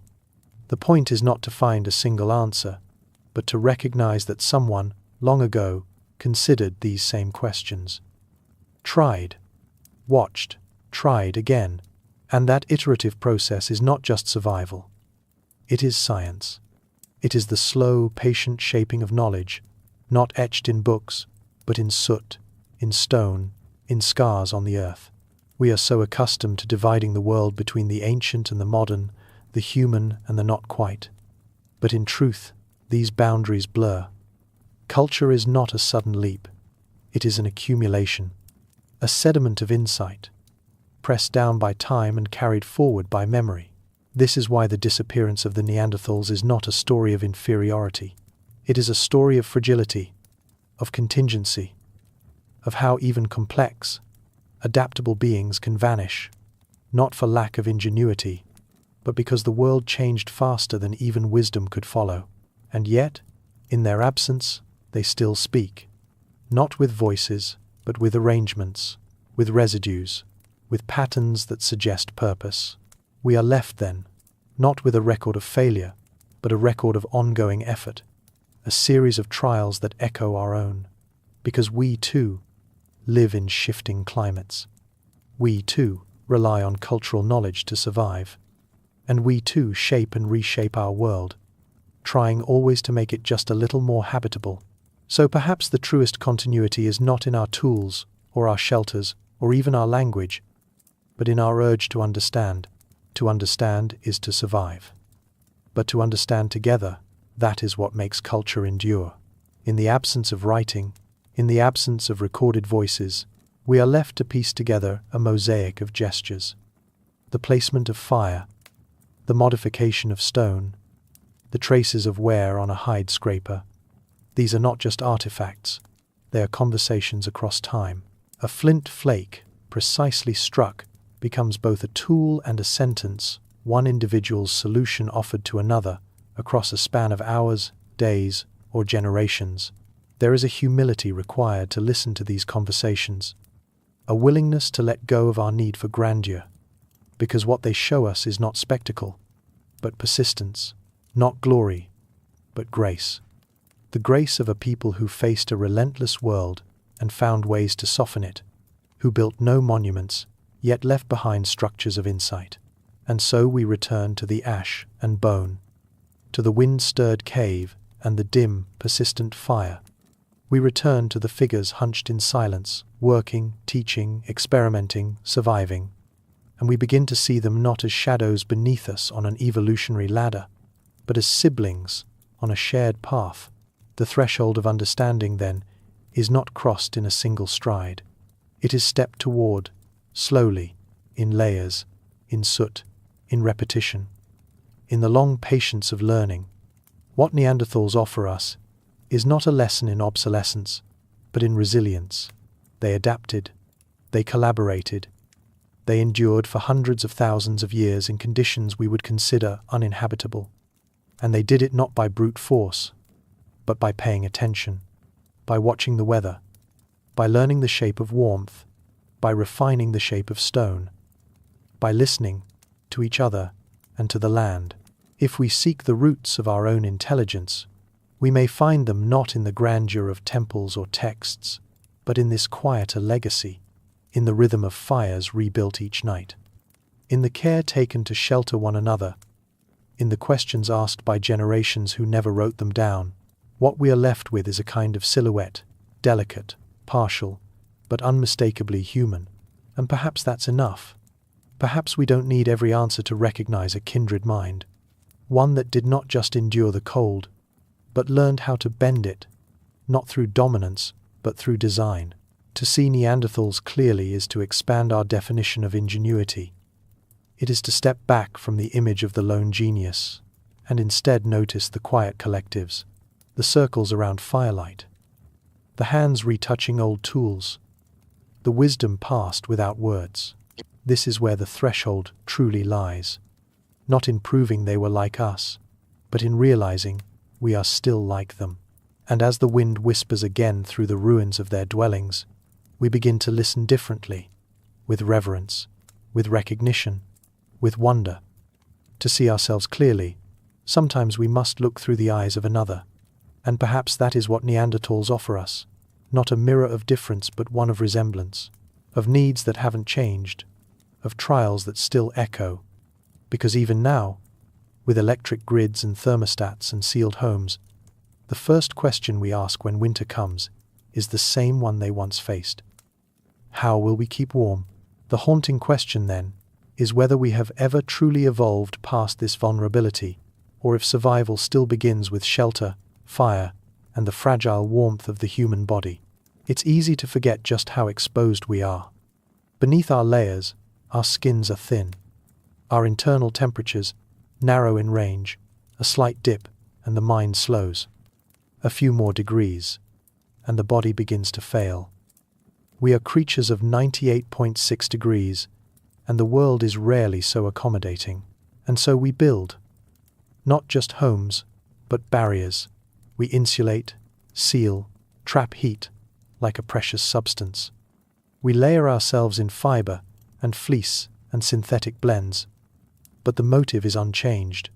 Keep the warmth in. Keep the cold out. In this, we are not so different from the people who once huddled in caves, listening to wind push through limestone passages, tending embers that could never be allowed to die. Because warmth, in the end, is not a luxury. It is the price of survival. The archaeological record rarely preserves temperature, but it preserves what temperature demands. The structure of a hearth, the depth of a burn layer, the placement of stones to reflect heat or block wind. Every one of these choices was a reply to cold, and this is where the mirror appears. We think of Neanderthals as roughened, hardened, suited to a world we could not endure. And in some ways, they were. Their bodies were built for cold, stockier, thicker, with broad chests and shorter limbs that lost heat more slowly. But even so, they still needed more. And what they needed was what we still need: a place to retreat, a method to heat the air around us, a way to share heat when supplies run low. We see this across time, in the careful nesting of hearths in sheltered alcoves, in the overlapping sleeping depressions, in the soot-darkened ceilings that show smoke rising from fires maintained long and low. And we see it in ourselves. Every winter, the same patterns emerge. Rooms where family gathers. Fires, now electric or gas or digital, but still placed at the heart of a space, still flickering, still symbolizing more than light, more than heat, an anchor, a perimeter of safety. We no longer live in caves, but the instinct remains. Find warmth, protect it, share it. And so the boundary between them and us blurs, not because we've forgotten how far we've come, but because we are still, in our most vulnerable hours, seeking the same shelter. The farther we advance, the more delicately we seem to balance our lives on forces we once managed with our hands. Heat, once the domain of open flame and careful watch, now flows from invisible wires, from silent ducts. But the principle hasn't changed, only the means. We still depend on warmth, as Neanderthals once did, and that dependency is neither weakness nor flaw. It is the simple truth of being human. In a cave in France, scientists found overlapping layers of hearths, built in the same spot, century after century. Some were rudimentary, a circle of scorched earth. Others showed more care, arrangements of stone, deposits of ash with differing carbon signatures, possibly even the remains of dung used as slow-burning fuel. But all of them speak to a single, continuous need. Not tools for cooking, not light for art. Just heat, just survival. And in that repetition, we find something humbling. Because it means that survival was not some noble triumph played once. It was daily. It was mundane. It was the simple act of lighting a fire again, even when the last one had gone out, of gathering twigs, of shielding sparks from wind, of learning how not to let smoke suffocate the lungs, of teaching children to sit close, but not too close. Our fragility is not an insult to our species. It's the background against which our resilience becomes legible. We live on a narrow line between freezing and overheating, and yet across millennia, humans have adapted, adjusted, persisted. Neanderthals did this too. In a world without electricity or insulation, they kept warm. Not through perfection, through constant effort, through attention, and maybe that's the truer portrait of intelligence. Not abstract reasoning or language or art, but the capacity to face discomfort again and again, and respond with adaptation. Even today, in the coldest parts of the world, humans live by similar principles. In Arctic communities, homes are built low and tight. Beds are shared. Clothing is layered with fur, and fires, though no longer central, are still valued. The lesson is simple. Warmth is a communal resource. It cannot be hoarded. It must be shared. And so it was with Neanderthals. We imagine them, sometimes, as individuals, isolated figures against the cold, but the evidence points elsewhere. Shared hearths, group sleeping, caves occupied for generations, with signs of repeated visits to the same shelters. These are not the actions of solitary survivors. They are the traces of communities who understood their own fragility and protected one another accordingly. To survive, the Ice Age required more than tools or muscles. It required empathy. The awareness that if the fire failed, everyone would suffer. And so someone kept it going.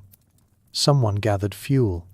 Someone noticed the child shivering in the corner and pulled them closer. There is a softness here, a tenderness, not often spoken of in the context of prehistory, but essential. In the hush of a frozen night, the flicker of a fire becomes more than light. It becomes reassurance, a rhythm the body can trust. Neanderthals, with no written language, no clocks, no electric hum, oriented themselves to the world by sensation, by the warmth on their skin, by the crackle that meant life had not yet slipped beyond their grasp. And so we arrive at a deeper truth, one that draws a quiet line from cave to apartment, from kindling to thermostat. We do not merely seek heat, we arrange our lives around it. Even now, homes are designed with this ancient pull in mind. Kitchens radiate warmth not only in temperature, but in feeling. Beds are placed away from windows. Curtains are drawn at night. A small echo of animal skins hung over cave mouths. Our rituals around comfort, warm drinks, thick blankets, huddling close, are not modern inventions. They are inherited instincts. When heating systems fail, we revert quickly. We gather together. We layer ourselves. We block drafts with towels. We improvise. There is something in us that remembers. And not just the physical act, but the emotional landscape that comes with it. The vulnerability, the urgency, the way cold sharpens awareness. We are not so different from the people of 0 years ago. And yet, we forget this continuity. We speak of Neanderthals as other, as if they lived behind a veil of incomprehensible strangeness. But when you strip away modern gloss, the same needs remain, the same fears, the same instincts. Perhaps it's easier to see ourselves as distinct, as having conquered nature, outgrown our past. But moments of crisis bring clarity. A snowstorm that knocks out power, a winter camping trip gone wrong. In those moments, we are all once again creatures of warmth and breath. Neanderthals did not write poetry about the cold, but they knew its edge. They bore it in their bones, in the frostbite that scarred skin, in the quiet groans of bodies stiff from sleeping on stone. They learned to live, not in spite of the cold, but in conversation with it. It shaped how they moved, where they settled, what they wore, what they valued. And it shaped who they became. That is the mirror they offer us. Not one of difference, but of reflection. A vision of humanity stripped down, not simplified, but clarified. There are no grand monuments in the Neanderthal record. No palaces, no pyramids. But there are shelters, hearths, tools designed to soften the bite of winter. And in that simplicity lies wisdom, because for all our advances we are still bound by the same equation. Heat equals life. It is a quiet truth, a humble one. But it is the axis on which the human story has always turned. The deeper we look, the more the line between past and present softens, not as a blur, but as a bridge. What once seemed primitive now feels familiar. Not because the world was easier, but because its demands were fundamental. Neanderthals were not striving to conquer the world. They were trying to remain within it. Today, we speak in kilowatts and insulation ratings, in climate control and central heating, but beneath the language is the same priority: create an envelope of safety against the cold. Our furnaces and radiators may seem far removed from animal hides and hearthstones, yet they serve the same ancient contract. Warmth is not a luxury. It is the boundary between thriving and decline. And just as their fires once illuminated cave walls, our heat seeps through concrete and drywall, glowing unseen but vital. To survive Ice Age winters with no thermostats, no down jackets, and no metal tools was not just difficult. It was a daily negotiation with mortality. And each night they won, each morning they endured, was a quiet triumph of ingenuity over despair. This wasn't about domination. It was about balance, reading the wind, following the game, choosing the right stone, passing down the fire-starting trick that worked when wood was damp. That humility, that slow learning, is still echoed today. When a heating system breaks, we do not reinvent physics. We call someone who knows. We pass down knowledge. We repair. And often, we realize, in those hours of exposure, that we are not invincible. There is irony in how much we've built to feel immune from nature, and yet how fragile those constructions are. A single outage can reduce a modern home to a shell. Glass and steel cannot warm you without power, but a skin stretched over a wooden frame, a fire tended at the right angle, can hold off death when all else fails. And this is where Neanderthal resilience becomes not just inspiring, but instructive. They teach us that intelligence doesn't always announce itself in complexity. Sometimes it is measured by attention, by patience, by the way a community remembers what works. There is nothing simple about surviving a glacial night without dying of exposure. It is not brute strength that does this. It is judgment, habit, culture. These are not fossils of failure. They are fingerprints of persistence. Even our most advanced thermal systems, packers, heat pumps, smart vents, radiant floors, are simply more elaborate ways of solving the same riddle. How do we keep the cold out long enough for life to continue? The Neanderthal answer was not perfection. It was adaptation. A fire here, a hide there, proximity, shelter, a shared breath in the dark. And ours is not so different. Even now, in our age of engineered comfort, the chill still finds us. In blizzards that snap power lines, in refugee camps where warmth is improvised, in distant cabins where the fire must be coaxed every morning. And when it does, the wisdom of the past echoes through our hands. We wrap ourselves in layers. We huddle. We learn the draftiest corners of a room. We discover, as Neanderthals surely did, that warmth is not just a matter of heat, it's a matter of care. There is a quiet dignity in this struggle. Not dramatic, not heroic, but utterly human. When we picture Neanderthals now, let it not be as snarling beasts beside wild flames. Let it be as thinkers, as teachers, as experimenters, people who built little worlds of survival with the means they had. People who taught their children how to make a fire last until dawn, who knew where the cave breathed too much wind and where the stone stayed warm. They were us, not in our tools or our cities, but in our instincts, in our fears, in the soft murmur of warmth shared on the coldest nights. And perhaps, when we kindle a fire or set a thermostat, we continue a lineage not of technology, but of tenderness. The world is still cold, and we are still fragile. But as long as we pass down what warmth we've learned, we are never truly alone in the dark. Our modern comforts, for all their complexity, echo something simple. A body curled near another, a flame fed slowly, a memory held in warmth, and it is in this warmth, passed from one to another, that the first spark of humanity remains. We carry it forward, carefully, silently, gratefully, and the cold waits, just outside. It would be easy to imagine the story ends here, fire mastered, shelters built, bodies adapted to the cold. But the final question is not how they survived. It is what remains glowing in the ashes of their endurance. What, if anything, still burns? What if the embers of those ancient fires are not just buried in ash, but glowing faintly within us? In the back of a deep cave in France, archaeologists uncovered a blackened floor beneath layers of silt and thyme. Not a single flame remains, of course, but the soil itself tells the story. It's rich in charcoal, layered with microscopic residues of bone and plant matter.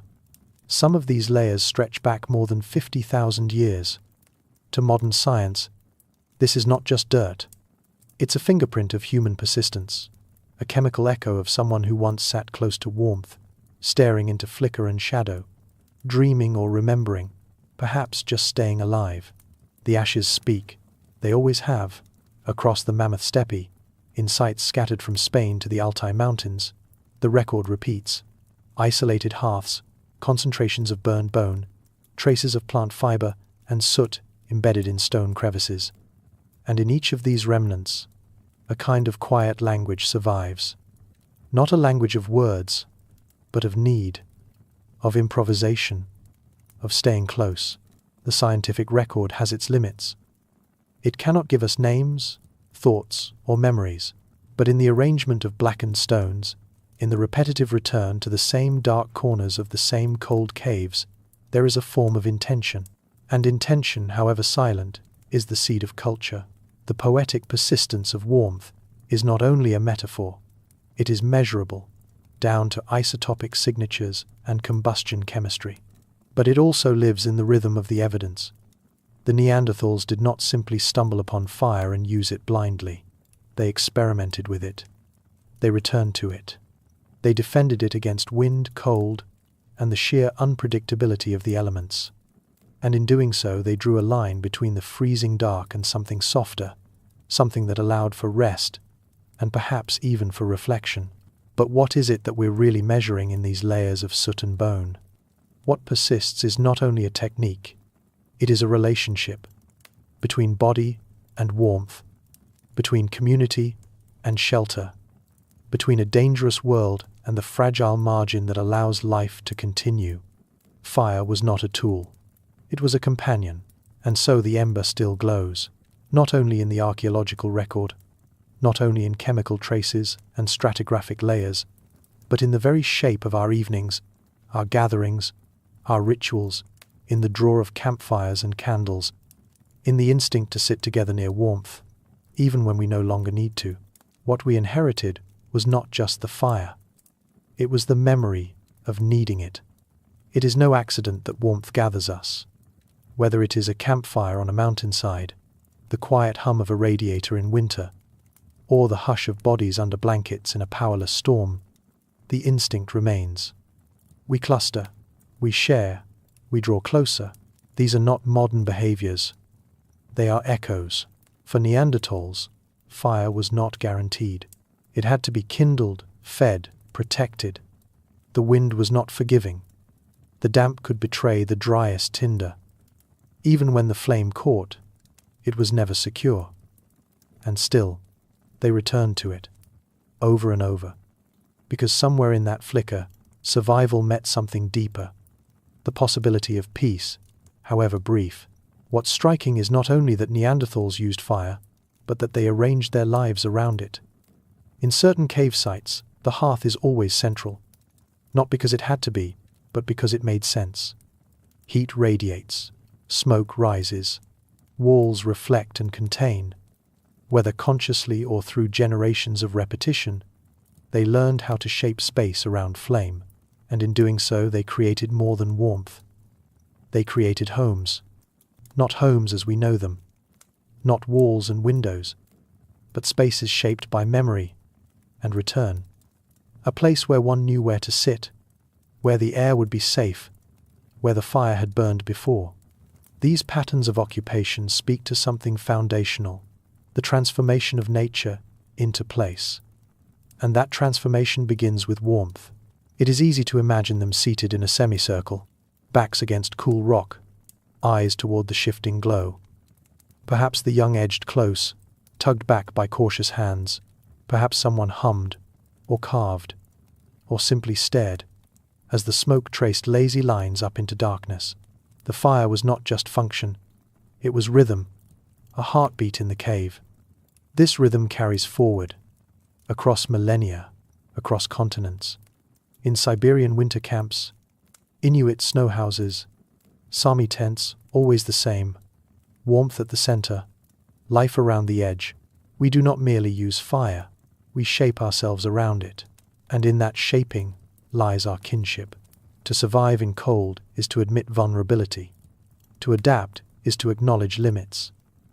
There is humility in fire, because it must be tended, it must be watched.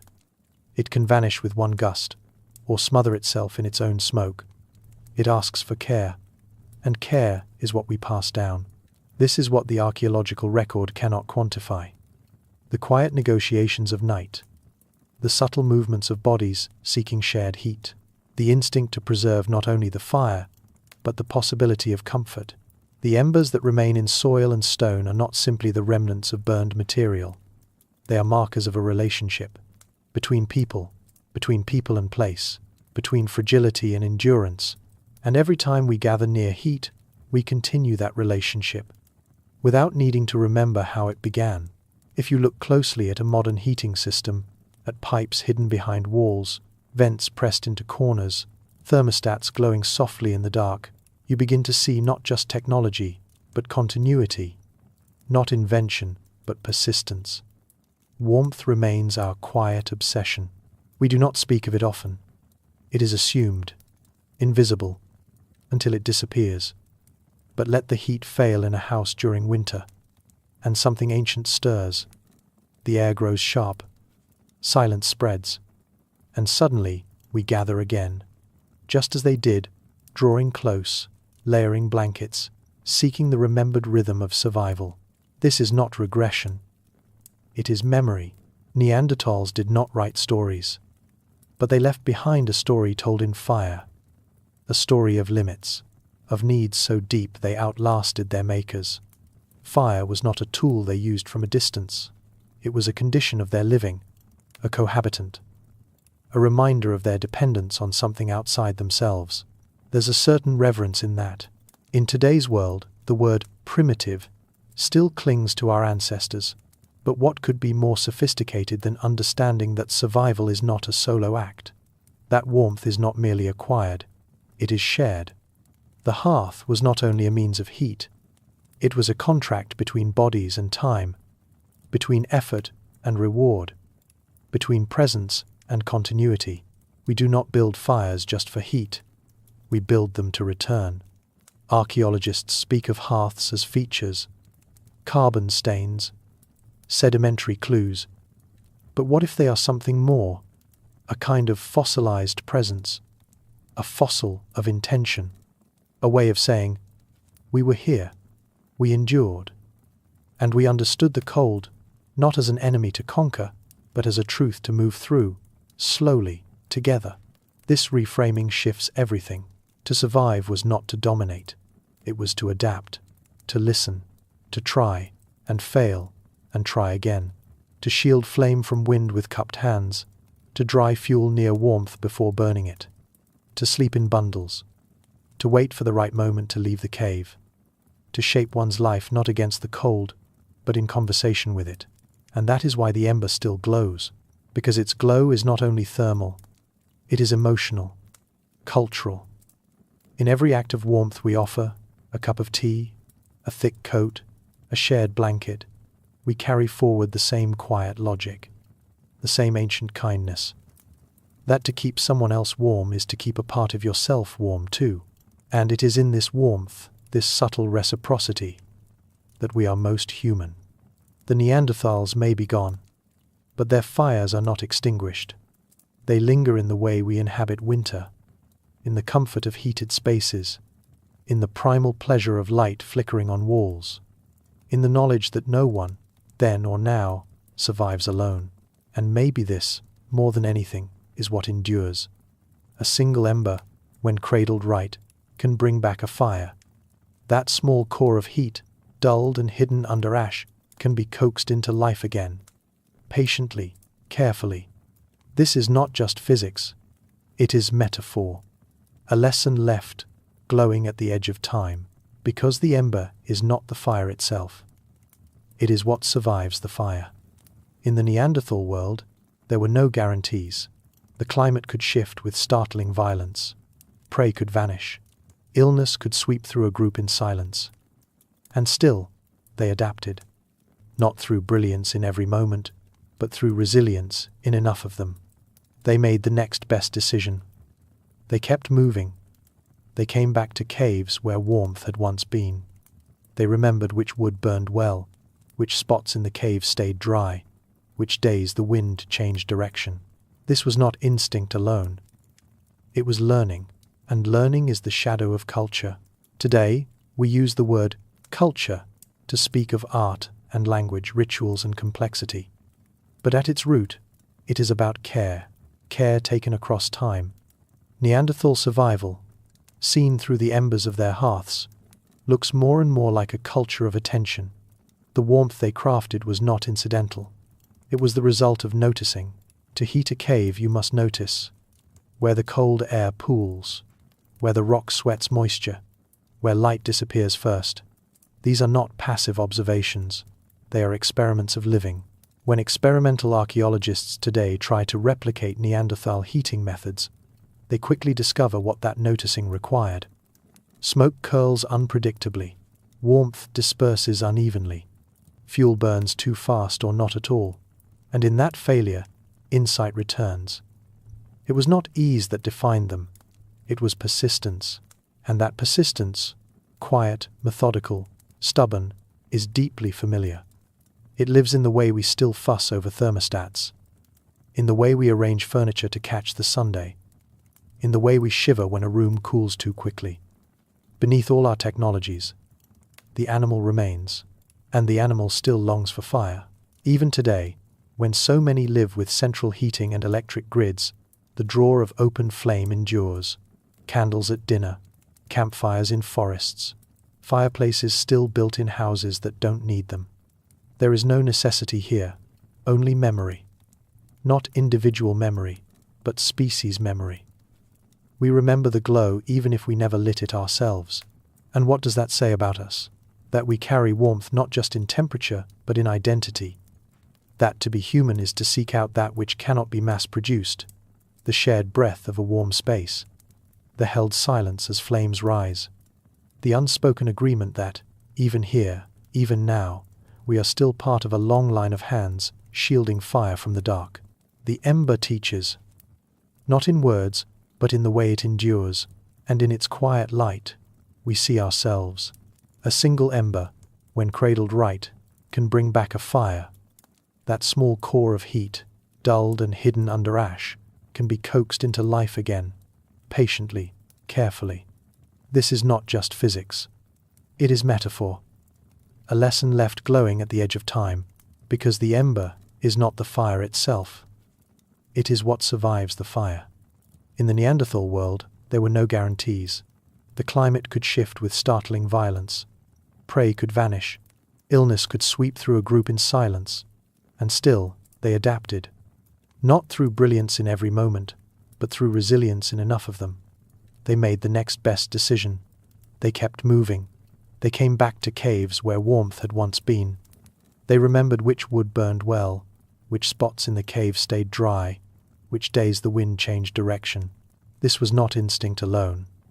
It was learning, and learning is the shadow of culture. Today, we use the word culture to speak of art and language, rituals and complexity.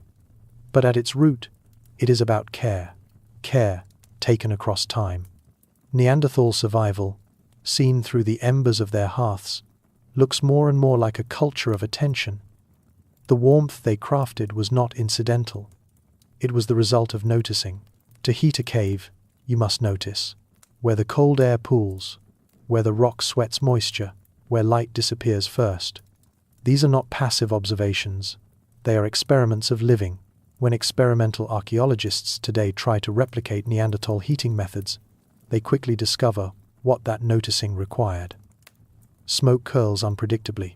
Warmth disperses unevenly. Fuel burns too fast or not at all. And in that failure, insight returns. It was not ease that defined them. It was persistence.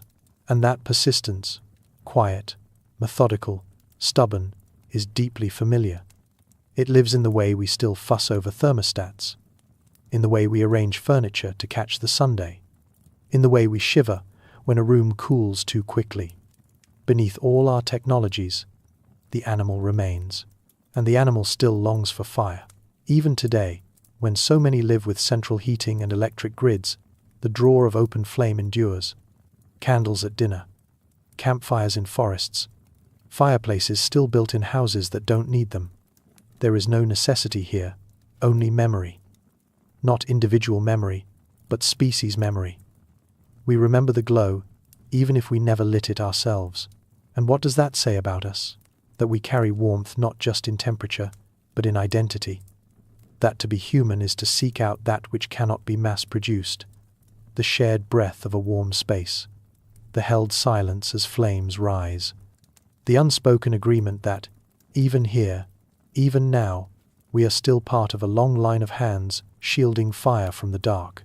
The ember teaches, not in words but in the way it endures, and in its quiet light we see ourselves. Thank you, fellow sapien, for walking this long road through the ice, for stepping into the shadows of ancient shelters and feeling the quiet ache of survival flickering in every ember. If this story helped you find wonder in fragility, warmth in endurance, or simply paused the rush of modern noise, then thank you for letting it into your evening.